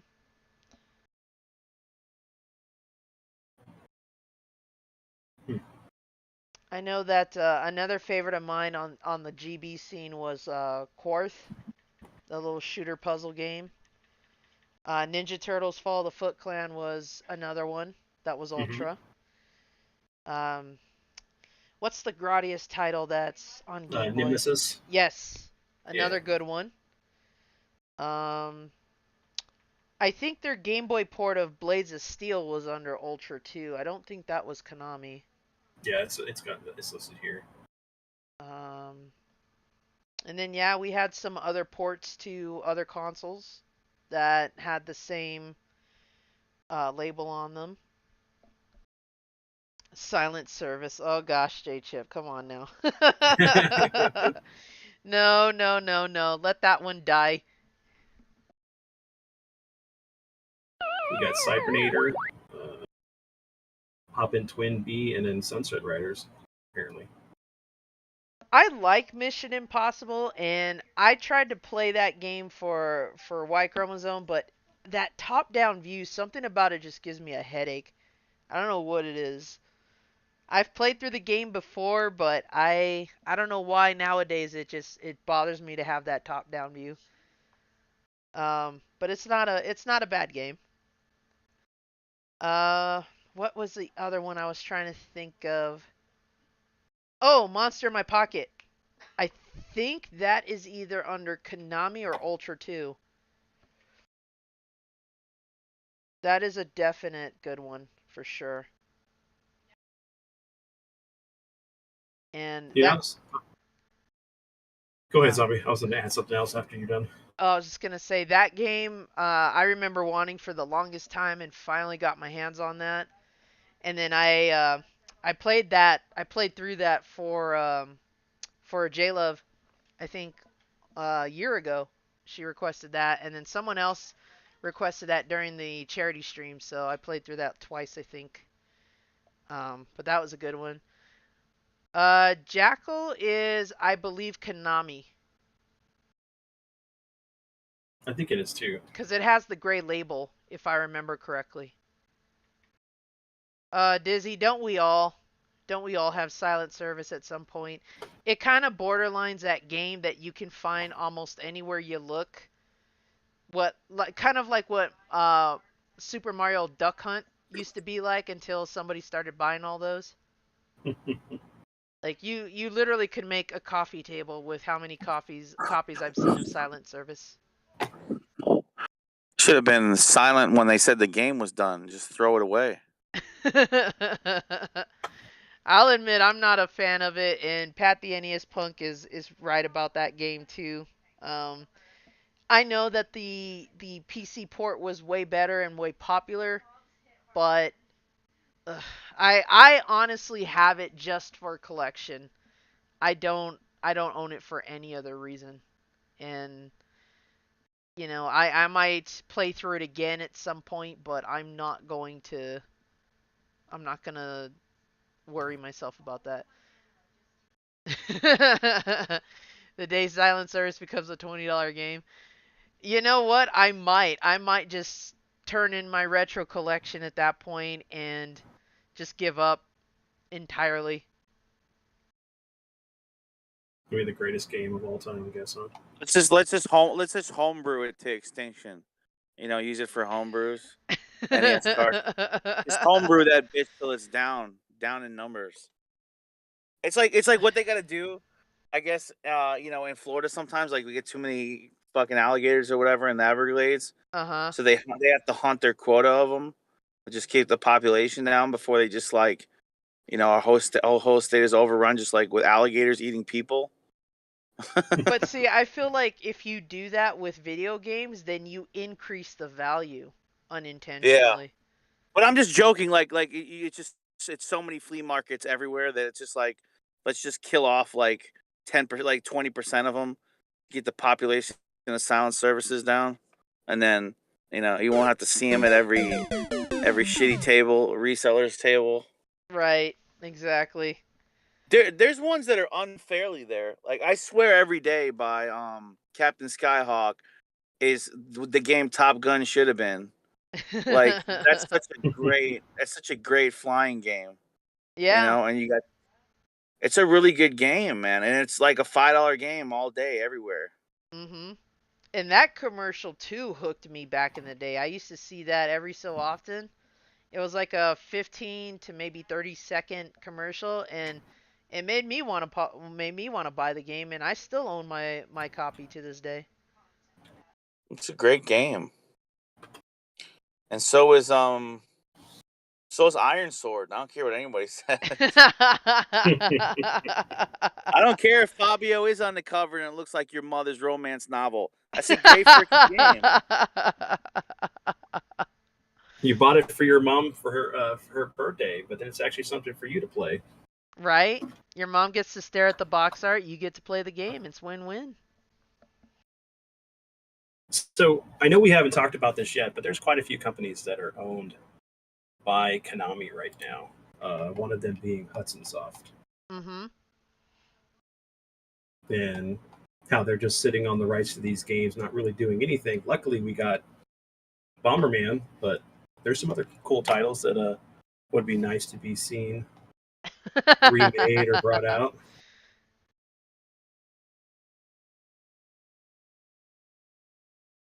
What are you guys' thoughts on that? I feel that even if they were to bring back those IPs, that they probably wouldn't do much with them, because when I look at Hudson Soft's catalog, a lot of them just really didn't stick. Mm-hmm. I think Adventure Island had potential. I love 2 and 3. Yeah, I agree. The later sequels are way better than the first one. And there was a 4 only in Japan. Yep. They're all good. They're really good. I believe Captain Algebra and was it Eugene that streamed that as well? Listen, anytime Adventure you Island can 4. jump on anytime you can jump on like a dinosaur as like a power up in like a ride, like via like Mario and Yoshi, or like Golden Ass on Golden Golden Ass. You play Golden Ass and you jump on a beast. Talk about a Fail. quarter Golden muncher. Ass. We got to give Ryan that sound. Bum, bum, ba-da, Well, the one that I'll add to this, though, is that they did do the Bloody Roar games, and I'd like to actually see that be brought back. Yes. My favorite porn. It's my favorite porn. Golden Ass. It's medieval style porn where naked women ride on beasts. Check out Golden Ass at your local adult film store. Put your 30-man code in, Ryan. You about to die with that one.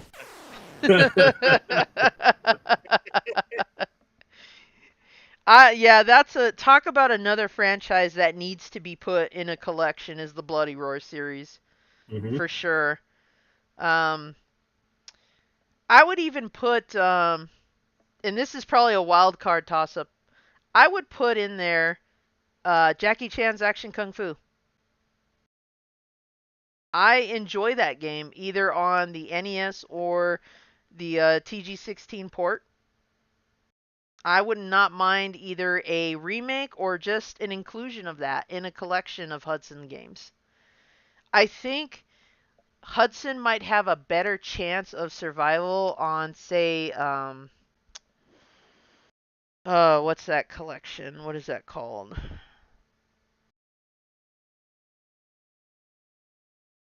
I am blanking on my system right now. Evercade. Okay, I can see that. I think it has a much better chance of survival on the Evercade than it does on. I mean, you possibly on a Switch collection maybe, but I think that's more than likely where you would see a continuation, or at least a preservation of sorts of some of the more popular Hudson Soft titles. Um, because when you look at what was also on the TG16 and what they could do with a lot of those titles too, I think that is only going to be remembered by the hardcore fans. I don't think many of the franchises in their catalog have a chance of survival otherwise. I think they're pretty much dead in the water. Mm-hmm. And hell, I mean, look at the Bonk series. That one was really popular. Oh, so good. Yeah. Dude, I always wanted a turbo just from seeing in like magazines that bonk footage. I'm like, what is that? It looks like fucking Tommy from Rugrats. I want to play this. Like, it looks like Tommy from Rugrats in like the Jurassic era. It looked fun. Right? Like just on paper, just like it just looked fun. Like you can just tell that's gonna be a good game, just from the graphic styling. It's gonna be fun. So, yeah, I love the bonk games, and like the spinoffs like Airzong. Oh my god, that's one of the best shoot 'em ups ever. Mm-hmm. And even other, popular series on that whole console, Lords of Thunder. Didn't Mm-hmm. didn't we get something with that though not too long ago? Or are we talking like the mini, the TG16 mini? I think that was the only time that we've seen that. Yeah, I think it's on the TurboGrafx Mini, I think. Mm-hmm. Let me check. Is it even? You know how like everybody hates like one ups. Like Yeah. I hate them. I hate the minis, bro. I know I'm the only one. I just don't like the minis. I'm just like, just get a pie. Like I get it. They're cutesy, like little like paperweights. Dude, But like, dude, I'm just not a minis guy. Like, no, I just come on, Ryan. It's so cool to be able to have all your mini consoles I on a know. shelf and be like, God. "Hey, son, you want to play games? Here you go. It's got everything on there." So it's like Honey, I Shrunk the consoles in your game room. You know. So I have both. I can't complain, but How many out there disagree with the mini consoles there? How many? everybody, it's gonna be 99% say, "Fuck Ryan, I love the minis." Watch. Everybody's gonna shout right at Ryan. Oh yeah. You suck. Get the pitchforks out. Get the pitchforks out and flame and torches. Let's go. Come at me, bro. is it because you're like one of those kids that like It's had like just everyone just who get a got the pie. NES but you didn't? And you're like, I hate you guys, but this It's console like just sucks. get a pie. The pie will do all the minis in one. We just had this conversation about the pies, man. And I know they don't understand it. Okay, People- but wait a minute. Why don't they understand the pie? Why are they so against the pie or wrapping their head around that, but they can get one of each mini? How Because- counterproductive is that? Here's the thing, though. I have a dedicated system that looks like the original console. On top of that, all I need to do is download Hackchi 2 or 3 or whatever the version it is, put all the ROMs on it I want, and I'm good to go. I don't have to mess with any architecture and all any of that nonsense. Everything's And you could packaged. say you could just get a loaded image on a SD. Yeah, but that's like, what is it? People who complain about the amiibos. It's like, why do I want this? Because they're cool looking. They're like Nintendo licensed properties for like figures or characters from these games. They look cool on my shelf or my wall. Right. I don't know. Of all the things that I could be complaining about, the minis are not one.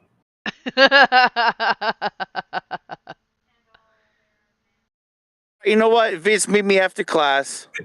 I'll see you in Discord.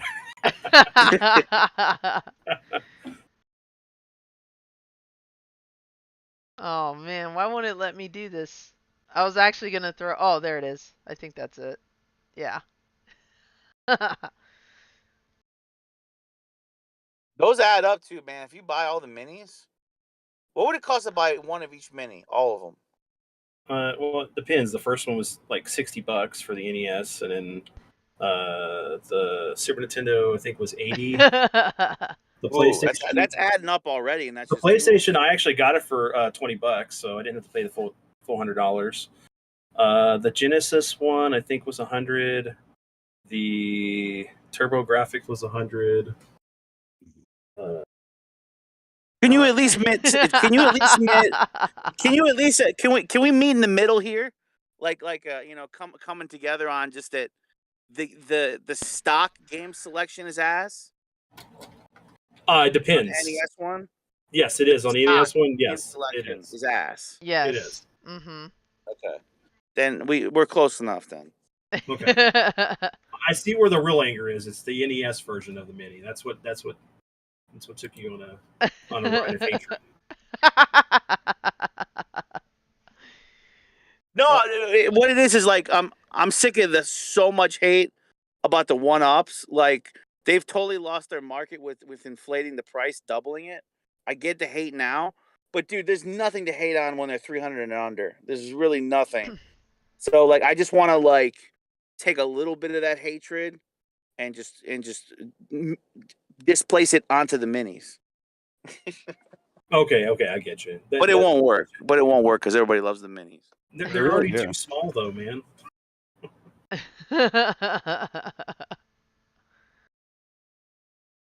I'll admit that as a collector, it's cool to have that, and again, it's another means for preservation. But I don't always agree with either the library that's on them or the price point. So, a lot of times the mini purchases have been hit or miss. For me, I can honestly say the best mini purchases have been the Genesis, the Super Nintendo to some extent, and the mini TG PC. I can't remember it now. Uh, the mini TG16, the PC. Let me throw in a positive since I talk shit about the minis. Let me say the one thing I do like. You get the little box. So sometimes old console boxes are hard to come by. That is nice on the shelf. You got like essentially the original cover art for the box console Right. as a display piece. Yes, So exactly. I'm giving you a little something there that's positive. Now, if you want to complain about any mini console, we can talk about the Game Gear mini consoles that are so small that you can't even play them. And they only Yeah. had like 4 games on there for you to select from, or 6. Yeah. I mean, ridiculously freaking small. Like, my son couldn't even hold one That's of what she those and said. play it. Really? Now the Neo Geo ones are good, but they're expensive. Dude, and that was the one mini I liked, and everybody hated that one. Everybody hated the Neo Geo mini, or Metal Jesus had his whole review about he hated it because it didn't have fucking clicky sticks. Who cares? I don't care. Well, There wasn't clicky thumbsticks. that's a really minute complaint, but I know that some people that I know were complaining because there was more fighting games on it than anything else compared to Yeah. other games in their catalog.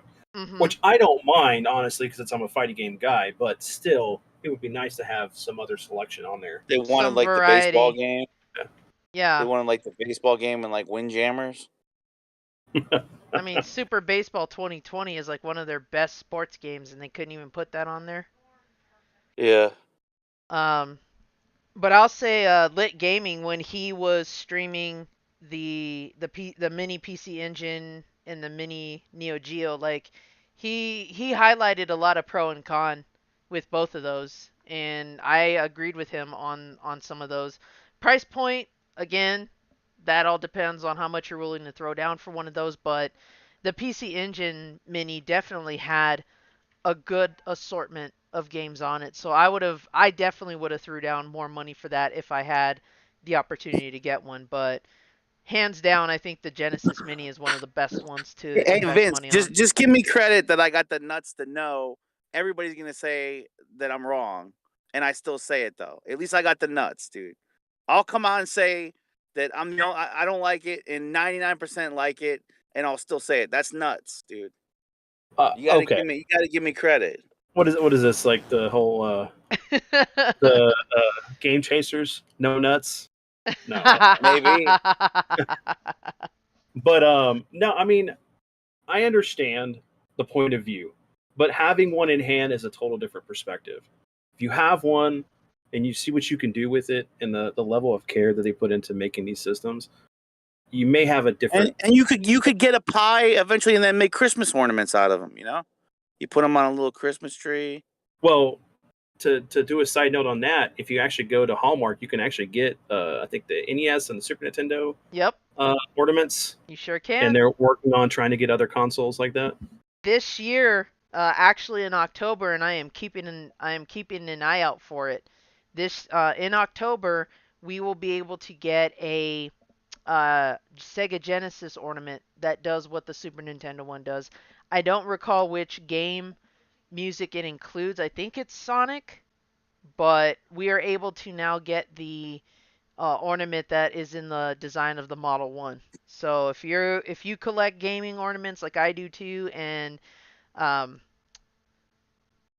I know who was doing a review video on those. I think Retro Mikey did one on some of the gaming ornaments that were out there at the time. Some of these are really cool. They're worth the $20 in my opinion. So I'm gonna try to keep an eye out for that. But they do have the uh, NES, which plays Mario 1. The Super Nintendo plays Super Mario World, and then if you can find it, the earliest Link ornament plays the NES music. See, that's cool. I know that they've been doing the doing G1 Transformers, Mm-hmm. and they're actually starting to do cartoon accurate version Transformers. Uh, there was quite a bit. It's just been a while since I've looked, but there's a lot of stuff you can find ornament wise to make your Christmas or holiday very video gamey. Yeah, definitely. And I'm gonna be putting up my gaming tray again, so I definitely want those ornaments on there. What is being talked about in the chat right now? So my mini retro trio idea, we're gonna shrink us down and just pick the people's favorite topics, and we'll be the smaller version of us in another show. Miniature retro trio. No retro trio mini. That's not a good idea. Yeah, YouTube short format. There you go. Yeah. What's 60 that's just seconds of best in moments. shorts. what's next? A TikTok? A 1 minute TikTok? What about some shorts on our shorts? What kind of shorts we wear? Well, you can at least get 10 Shorts on minutes shorts. on Right. TikTok, apparently. There's no Konami ornaments I've seen yet, J-Chip, but I'll post some things in the Discord if I come across any. Most of them have been focused on Mario. Let's see. There's a new Bowser Mario Kart ornament that is debuting. And there's been a few Sonic the Hedgehog ones. But nothing Castlevania yet, as far as I know. Just keep the glitter off the ornaments. So It the gets easiest way everywhere. It makes a mess. That's true. So the easiest thing you could do is probably just buy a couple of amiibos you want, and then just screw in the top, your little hook and stuff, and put those on your tree. Pretty much, and then it There you works. It works as a amiibo and a ornament. Mm-hmm. So you at least got Solid Snake and Richter Belmont and Simon. There you go. There's at least 3 Konami characters. That's true. That's true. I don't mind the amiibos actually, but that should come as no surprise that I like toys. Oh, we Even both though they're do. not really Always toys, do. they're little mini statues. I think amiibos now have kind of, at least as far as I can tell, the market has kind of calmed down on it lately. But I could be wrong about that. I'm just not hearing about them as much as I used to. Well, at least you And could still find them. yeah. Yeah. Mhm. Also, fans really got into the knack of just making their own. Oh yeah. I forgot about that. You can do that. And some of them look amazing. Some of them look way better than what is being sold in stores. I'm still waiting on Sephiroth to come out, so Get put him next to my cloud. an actual Knights of the Round and get every knight. That would be awesome if they. I would love that. That would be a cool one. Or at least, the different other summonses. I personally would buy a Leviathan amiibo if they made that. So, I just popped in my head. I had to say this. So, if they came out with a Sabin who's suplexing a train amiibo, I would totally get it. Totally.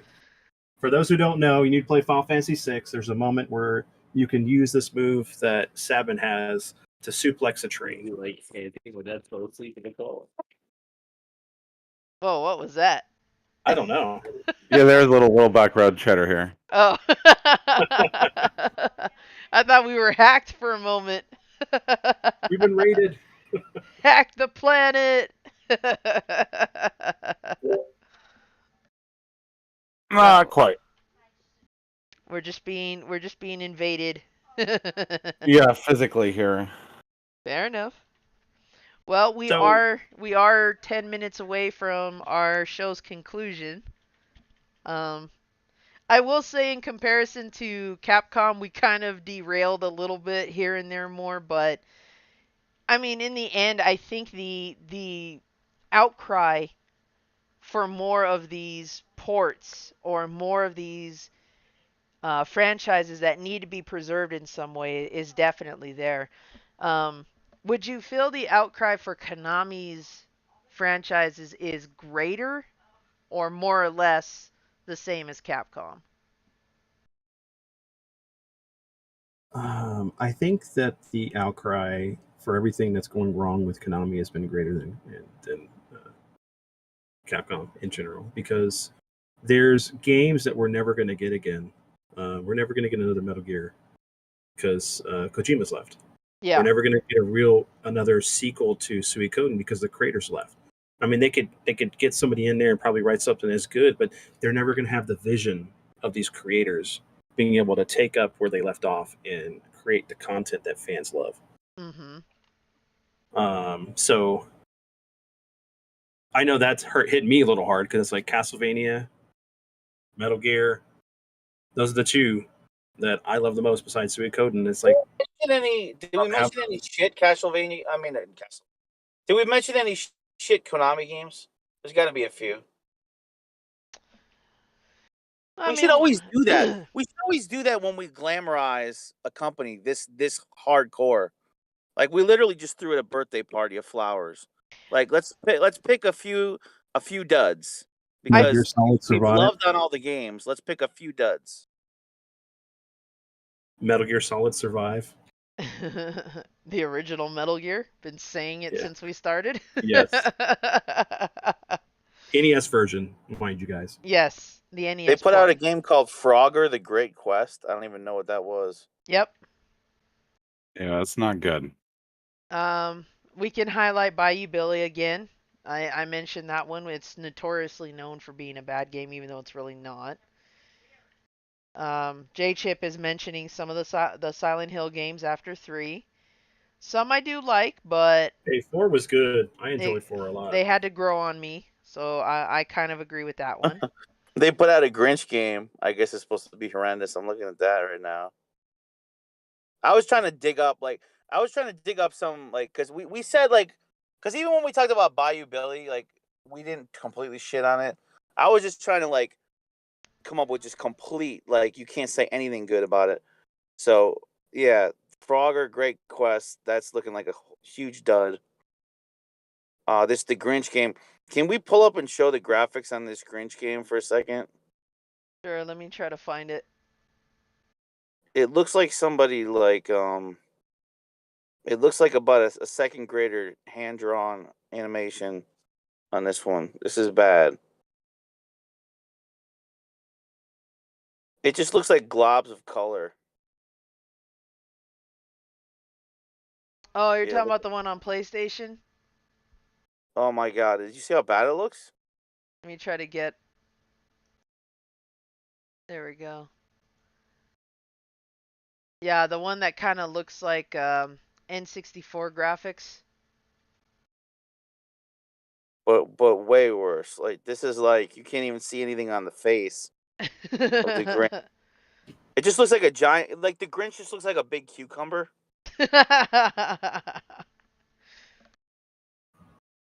Cucumber or a shit pickle.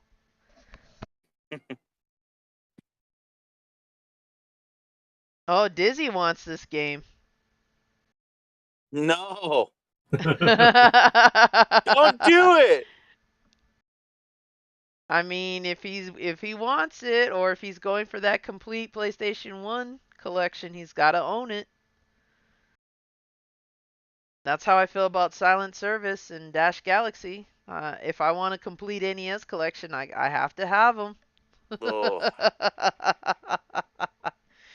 They could probably hold up the messed up leg of one of my couches afterwards, but you know, it's not going to be something that I'm proud of. It's just going to be like, it's for the collection purposes.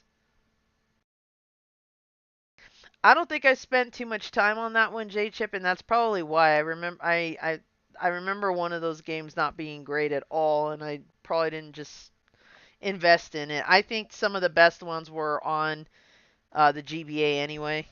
So, yeah, well put, Dizzy.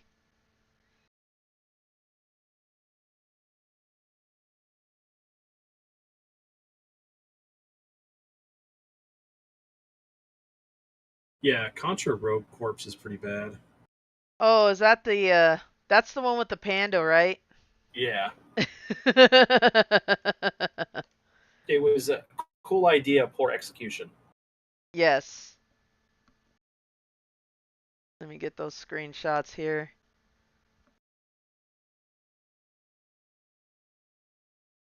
Where's Panda at? There's Panda. There we go.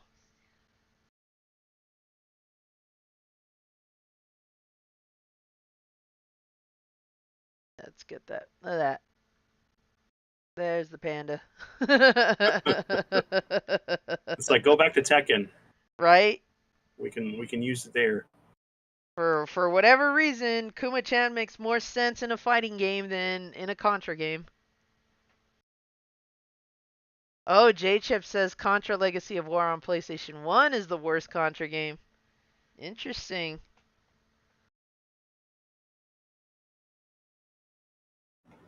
I think You may hear my cat in the background. Rare. Whose cat is that? My wife's cat. Oh, it's awesome. It just said I fucking hate the minis too. Thank you, cat. I have one person backing me. I'll take it even if it's an animal backing me. Just one. I just need one in my corner. The cat jumped in and was like, yeah, I hate these too. Secretly his cat. Yeah. So I can't think of anything really that Konami made that I didn't like, because I just kind of avoided certain things. Yeah. I mean, you kind of knew going into Konami's library, like, Konami was really good about appeasing a lot of different crowds, and that's why their catalog has so much variety to it. Now, when they started to really condense their catalog and their franchises and just focus on what was selling, I mean, that may have been a good idea, it may have been a bad idea too, because we lose out on so many good one title games here and there, but I think like Capcom in many ways there are way more better titles than there are terrible ones, and we kind of just forget about the terrible ones. We don't really pay that much attention to them unless of course we played them and invested a lot of time in them. I bet you if we really focused a good part of time to just list the ones that were just atrocious and ones that we hate, we probably could. But I just keep thinking of Konami's good games rather than their horrible ones. But this is why we love hearing from the chat on what their opinions are on on these games, because you guys have played some that we've never even touched. And whether that was by choice or just not even considering the title, I mean, that can vary, but ultimately, when you voice your opinions on a lot of these topics, it gives us a much greater idea of what people are thinking and looking at, what they're playing, and if the gamers aren't the ones voicing their opinions, then half the time I don't care what most people are going to say, because they're not the ones playing the games. That's why game reviews nowadays tend to suck, because they're not putting in ample time to a game and reviewing it legitimately. Or they're corporate sponsored. Yeah, exactly. So they're going to say whatever they need to. Buy Manscaped and vegan cereal. And see, that's something in its own format, J Chip. You might release like Mega Man 1. When you compare it to later sequels, it's inferior. But when you look at it as a series, you have to start somewhere. When you can improve upon things, then you got to respect its place in gaming history, in the franchise. Correct. So, and then just to add something too, because I know he's talking about Zone of the Enders 1 and 2. The thing about Zone of the Enders, a lot of people hated that game just because it was the game that had the pack-in for the Metal Gear Solid 2 Sons of Liberty demo. So I enjoyed that game. I thought it was really good. The story premise was really cool. It had ties to other material. And then when the second one came out, they actually was a really good game, much better than the first one. But both those games are really good and people should try them. But it's okay to not like something. mhm. Yep, absolutely. I think as somebody who is in their own way, like, a preservationist, gamer historian, or whatever you want to call it, I may not like certain titles for certain reasons. Um, I may not like a game that a lot of people like, or I might like a game that most people hate, and that's one of our topics. If that ever becomes an episode, I'm definitely looking forward to that. Games that we like that most people hate, with Ikun. Um, but overall, I mean, I'm gonna respect a game's place for either what it tried to do or what it had to offer, and just kind of base it off that. Konami is, again, being known for bad business practices as of late, not so much for the gaming franchises it put out and was doing a hell of a job with. But I think it's safe to say that, like Capcom, there's way more heavy hitters than there was crappy games, and you can take your pick of which ones you're going to support and stand by. Hopefully, we get more and more collections with Konami as we've done with other gaming companies, because I think a lot of these franchises need to be saved in some way. Otherwise, we're just going to keep downloading and whatnot. But I think if they realize what other companies are doing and shift their focus, we might start to see either at least collections or a return to some of these franchises. Maybe we'll get new entries. But Let me throw something in the hat in the hat and see if people would want this. We've talked about Capcom now. We talked about Konami. My heart wants us to do one on Rare. The best games that they put out, a retrospective, Banjo Kazooie, Donkey Kong Country, all that kind of stuff. Is there anybody in chat that feels like that's in your heart too, that would maybe be a guest for that? Just at least we get that voted on if people would want that. But I'd love to see that. Like let's hear who's ever the biggest, Rare lover in the chat. I'd love to speak up, and then we can maybe throw that as one we vote on. See if we can see if that wins. Because that's another company near and dear to my heart that I think really deserves a retrospective on from us. Rare, and for our hardcore If you, RPG players, we're looking at Square Square Enix. Enix, I would love to be on that. I have a lot to say about Square. Mhm. Because there's a So, there's a lot of history there with it being Square Enix. You know, Square there's EA. Yep. There's a lot of history there to talk about, and um if that is a topic of interest, we can definitely put it on the poll. Luke wants to be with me on the Square Enix one. it's good. That would work. Yeah, Luke's never been on the show. Luke needs to be on the show. Luke knows his shit. So I'll have to make a mental note of this and put it on the polls, so that way I don't forget. Well, he vouched for Square. Can we get somebody vouch for this? Wants to do Rare? If that ever wins on a vote, who'd want to step up for Rare as a guest? Just so we can put that out there. Anybody? Any takers on Rare? Well, we'll leave it to the Discord. I think Luke had mentioned Rare as well, so we can definitely put that on there. I think, just to be a douche, I'm gonna put both of them on the same poll. How the hell are we gonna fit both of those in one episode? We're not. And just on the same poll. We're just on the same poll. Oh yeah, that's great on the same poll. Yeah, just don't put them in the same topic. No, no, no, no, no. Those are Yeah, I thought. that's Yeah, like if we did Capcom Konami in one episode. yeah, it'd be too much. Yeah, it's too loaded. So I will do that No, for sure. yeah, that's fine. I'm down with that. Fighting game topic. Oh yeah. We can include. I think we did we talk about that in one previous episode? I don't recall.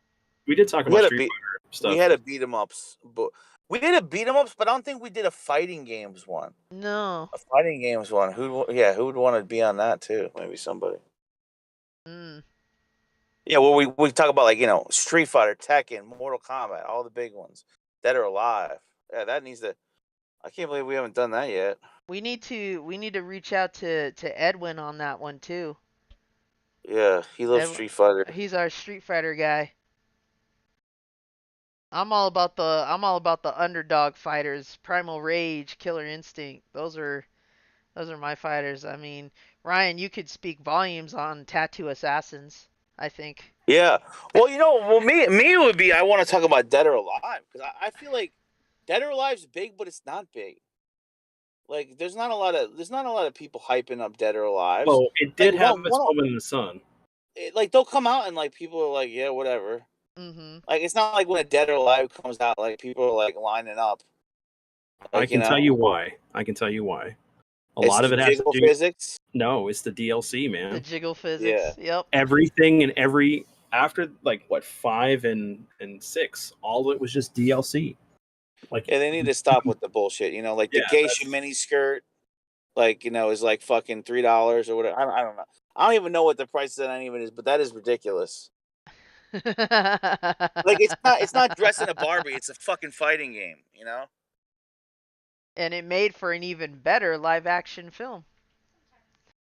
I think there's quite a few of us that you could probably do a big podcast with the fighting game topic. Yeah, it would be. I think it would be more of like a roundtable discussion, like if Yeah. all of us were in there and we just kind of pro and con each one. But um, yeah, we'll really have to fine tune how we're gonna do that if possible. But I've got Josh's name down for that, and we'll definitely have to reach out to Edwin, big fighter Yeah, guy. I can do that as well if you guys want. All right. And same thing with the Square. I mean that's my trifecta. Is just freaking Capcom, Konami, and Square. Those are my main three that I've always picked up games for. So it'd be fitting that I do those three. Oh, You guys are definitely. good. Definitely. And I think the hardest part with this now is what is the poll going to look like this week?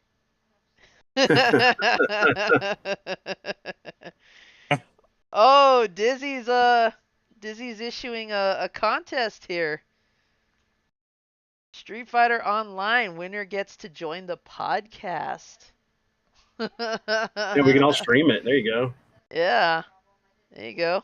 Linked play, and then we do like a elimination some kind. That might be fun. But The Retroactive Trio podcast tournament. there you There go. you Somebody would have to host that though. Hey, you know what? I'll include that in the Discord section too. We'll see if we can get some interest in that, and maybe that'll be a real thing for sure. But Nice. I will keep some names interested with the fighting game one for sure. All right, where are we now? I think we have surpassed our 2 hour mark. Yep. By 10 minutes. Yep, see? His ears were burning. There's Yep. Edwin right there. Unless he wanted to see what his inside of his ear looked like and lit a Q-tip. There he is. Yes, sir. We were just talking about reaching out to you to join us for a fighting games podcast topic if that ends up winning in the polls. So did we say his name like 3 times? He showed up like Beetlejuice. maybe. Maybe. And welcome to the show, Edwin. Even though we are finishing up, we're glad to see you. I hope your stream went well. But yeah, we will have to discuss that. Dizzy is not entering the fighting competition if we do it, but he just thought he'd suggest it. I think it would be fun regardless. Oh yeah, easily.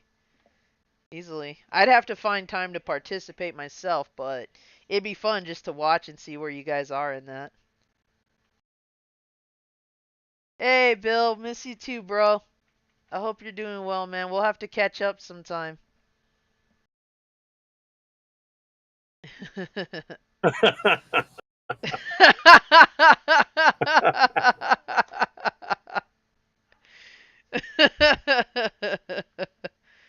Does that make Ryan Beetlejuice or Candyman? Yeah, what's gonna happen if you say it 5 times in the mirror? I come and rant about minis. Yeah, that's what I was gonna say. Or my mini consoles disappear, and he's like, "Hey, man, I gotta go." Damn it! Right? Or he's gonna show up with action figures. And tell my wife, "Hey, can Vince come out and play?" No. Call Aww. back to an episode.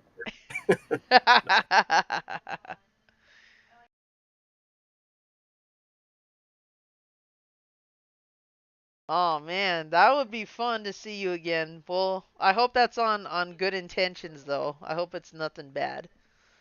But yeah, we'll have to catch up, Bill.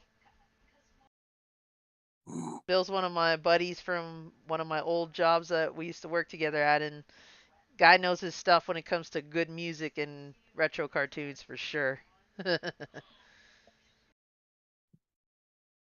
Oh man, J Chip is raising the stakes with what happens when you summon Ryan.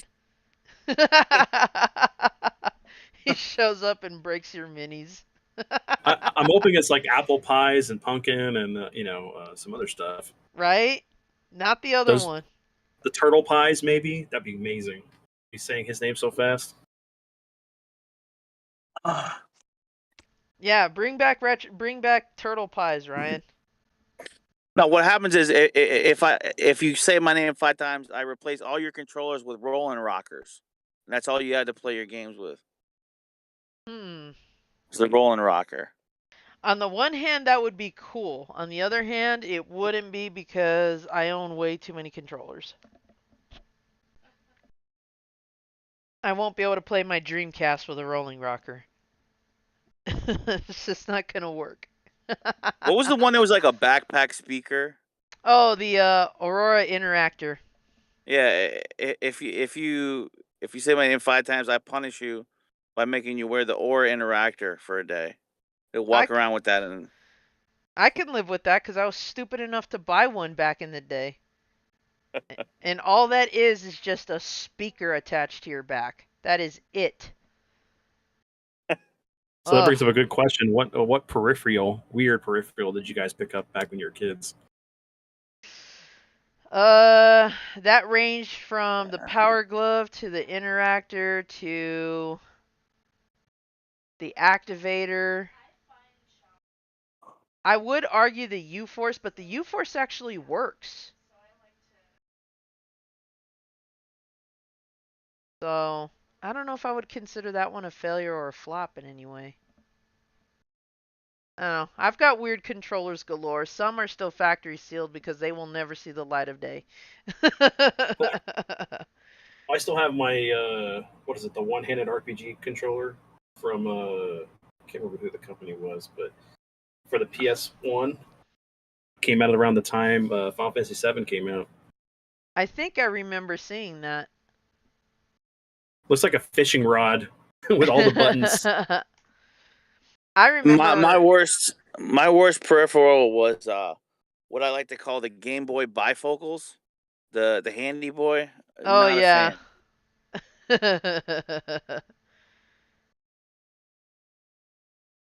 Hey, that's a good point. What are your thoughts on Guitar Hero, Ryan? I don't think I've ever heard you talk about that. Oh, okay. I've literally never played a Guitar Hero. I only have real guitars. I don't have anything against it. I've never played it because I only play my actual guitars, so I've never wanted to because I've never wanted to play that because I know how to play actual guitar, so why would I want to play like make believe guitar? Does that make sense? Yeah. That makes total sense. I saw a video where Dave Mustaine said the same thing. He tried to play trying to remember which Megadeth song was on one of them. I know Symphony of Destruction was on one, but he tried playing it for real and he was like, "What the hell?" Like he couldn't figure out why he couldn't transfer his guitar skills to Guitar Hero. Well, yeah, the point is if you don't play guitar, to feel the experience of playing guitar, and like for fun, like as a game, make believe. Mhm. Like so, if I'd want like one that's like I could give me one for like the drums because I can't play the drums, so make me feel like I can play the drums with the Taiko Drum game. Master. Yeah, there you go. I'd rather try that.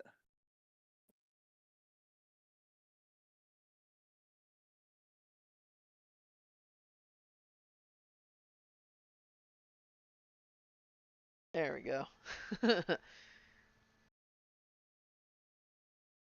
Yeah, I think Guitar Hero was one of those things that um was like a fad, was like a trendy fad that it comes and goes. Um just like Rock Band does. Sometimes you'll see like a bunch of kits being sold just to get rid of them and then all of a sudden gamers pick it back up again and then they want to get their hands on it. So, It's nostalgic these days now it for people. is. And guitars like back then you could find those at thrift stores. Now they get rated and you're lucky if you even find one in a thrift store because people are looking to buy those and either mod them or um, flip them because they know that somebody out there wants those. Maybe that can be another topic too when we look at games um, that fall into that genre and what are some of the pro and con with a game like that and seeing what the audience thinks of that of games of that situation because we've got Guitar Hero, we've got Rock Band, Band Hero, even games like Donkey Konga, which use the conga drums, those little simulators. You definitely look at that as a topic for sure. Now we're going from Simpsons quotes to to talking about Guitar Hero. I love it. Yep, DJ Hero. My brother had that one for sure. I remember that junk. Yep, me too. Amplitude was the way to go for sure, but not. I was not a fan of DJ Hero. Frequency. I love those games. Like the Yep. What put Harmonix on the map? I played those in college, and then I think about a couple years later is when Guitar Hero came out. So yeah, that could be another topic. J Chip, if he's available, we could talk about third-party controllers, pro and con. A lot of them do suck, but some are pretty good. Some actually are worth owning, like the U-Force, in my opinion. That actually has a variety of different uses. I really like the third party. I really like the Logitechs back in the PS2, um, original Xbox era because they were basically the only wireless option, Mm-hmm. and I still use those to this day with my modded Xbox and my modded PS2 because I don't want the wires and they work amazing. Those Logitech ones. Oh yeah, and definitely miles above Mad Catz. Yeah. Cheap pieces of crap. yeah, I have too many horror stories with Mad Cats. Even cost me a tournament. Oh, we're If you gonna. if you like Mad Cats, don't buy those controllers. Just watch my Chonkers special. Those are literally Mad Cats. At least you'll get some love out of those cats. Mad Cat controllers and stuff garbage.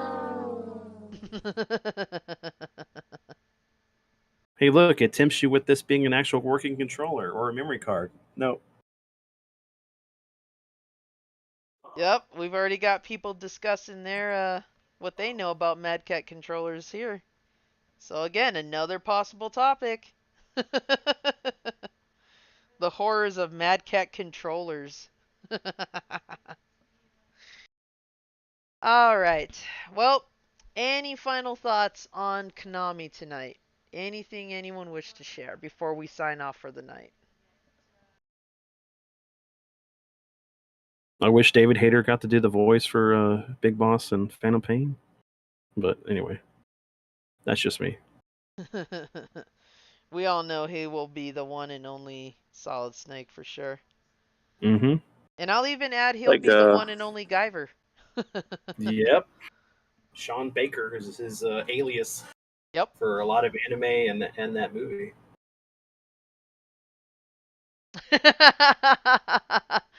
Dizzy bringing it back to what is retro? J Chip's final thoughts. F Konami. Hashtag F Konami. yeah, Konami has been like downgraded to like an ex-girlfriend. You have like nostalgic feelings for a time back then, and it's like you don't even know them anymore. They moved on. Maybe like you I was gonna joke and say maybe you check on their Facebook like once every year or two and just see that they're still alive, and then you're like, oh, okay, yeah, okay, they're still going. They're just making all that money now in other places. I was gonna say an X is like a Mad Catz controller. One moment they're in your life, the next you get rid of them like that. And you wonder what could have been, like that Wolverine looking at Jean Grey Right? photo. Dizzy saying secretly still love Konami. Well, fair enough. I think Konami has earned its place as, you know, a great gaming design company, but as far as business practice goes, yeah, they might want to hit the reset button on that and think twice about what they're doing. J Chip says Konami is the old girlfriend who was cool, but they ended up becoming a crackhead whore with a cigarette in one hand and beer in the other. Oh, what's up, Mazen? Hey, Mazu. A pile of pachinkos? Yeah, that's exactly what they're ending up to be.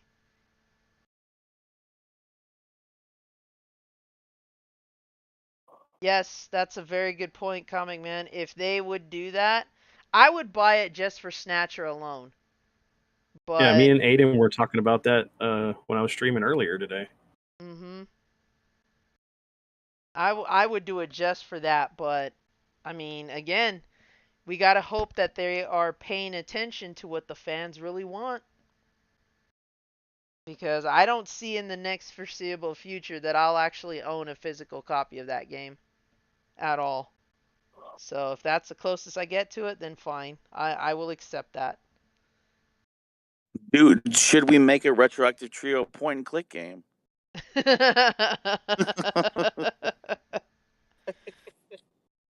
Retroactive Trio Sim.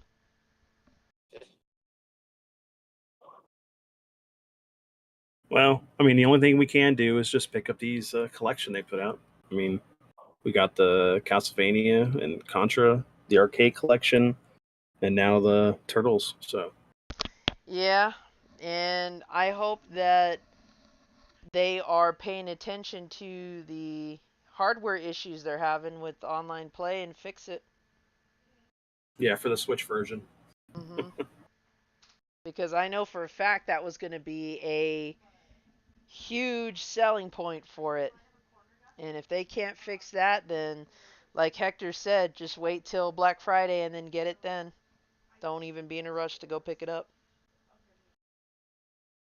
Dizzy, I would love to approach that as a topic, but I would have to familiarize myself again with what's going on with the Amico and have to research all the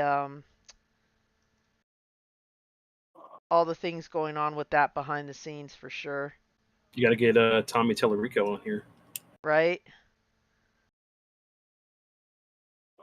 So, well, I feel we've pretty much said enough for now at least. Konami may be responsible for doing a lot of stupid business deals, but I think in overall they are still one of my favorite companies and have a lot of great titles in their library that I hope eventually they'll do something with. And hell, I'd settle even for a updated copy of Bayou Billy. Or release the MSX port of Metal Gear. Give us that. You know, Well, they did. It's in the collection if you get the PS3 version. Interesting. I didn't know about that. Mm-hmm. Good to know. I'm waiting for the collection to get released on the PS4 and the Xbox. So Mario we'll see. Verler. That would be cool, Dizzy. We were mentioning that before we started the show. That would be cool to have either Ian or Pat on here to talk about it and kind of go over what's going on with the whole Amico scene. Because I followed that for some time. I was on the fence about doing the Kickstarter because I just was not impressed really, and most of those were just updated in television games anyway. So like I had them on the original hardware, so I didn't see the point of investing.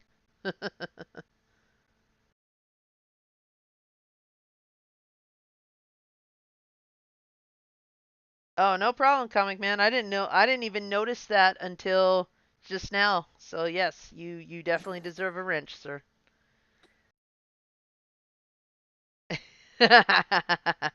Yeah, now we gotta get a little gif of him holding the wrench. All right, folks. Well, I think that just about wraps up our episode tonight. I want to thank Dad Level Podcast for being on the episode again. Always Thanks, great guys, for having to me on. always great to discuss and share our information.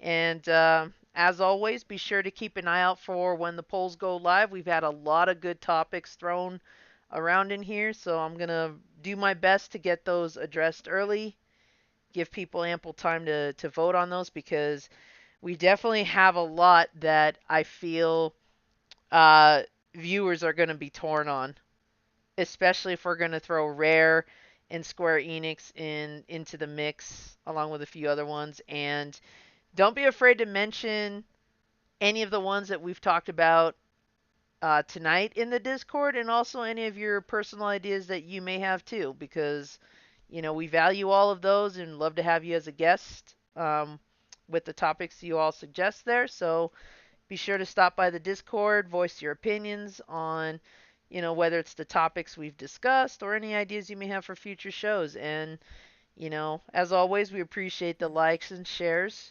And with next week, hopefully we've got a new topic figured out. We're definitely going to be paying a lot more attention to what's going on with, I've said it before and I'll say it again, the whole McDonald's Happy Meal Halloween pails coming up. We've got October coming up, which is going to be I think that's going to be our 1 year anniversary, as a matter of fact. I think we kicked off this show with the Halloween episode, if I recall. Yeah, buddy.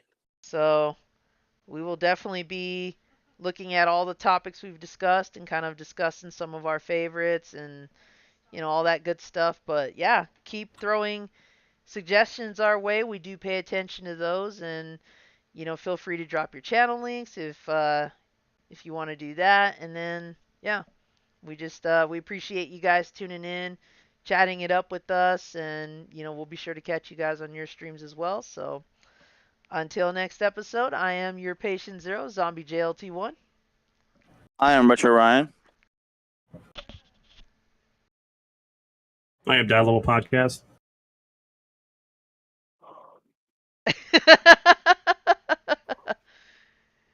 I think I hear signs of life.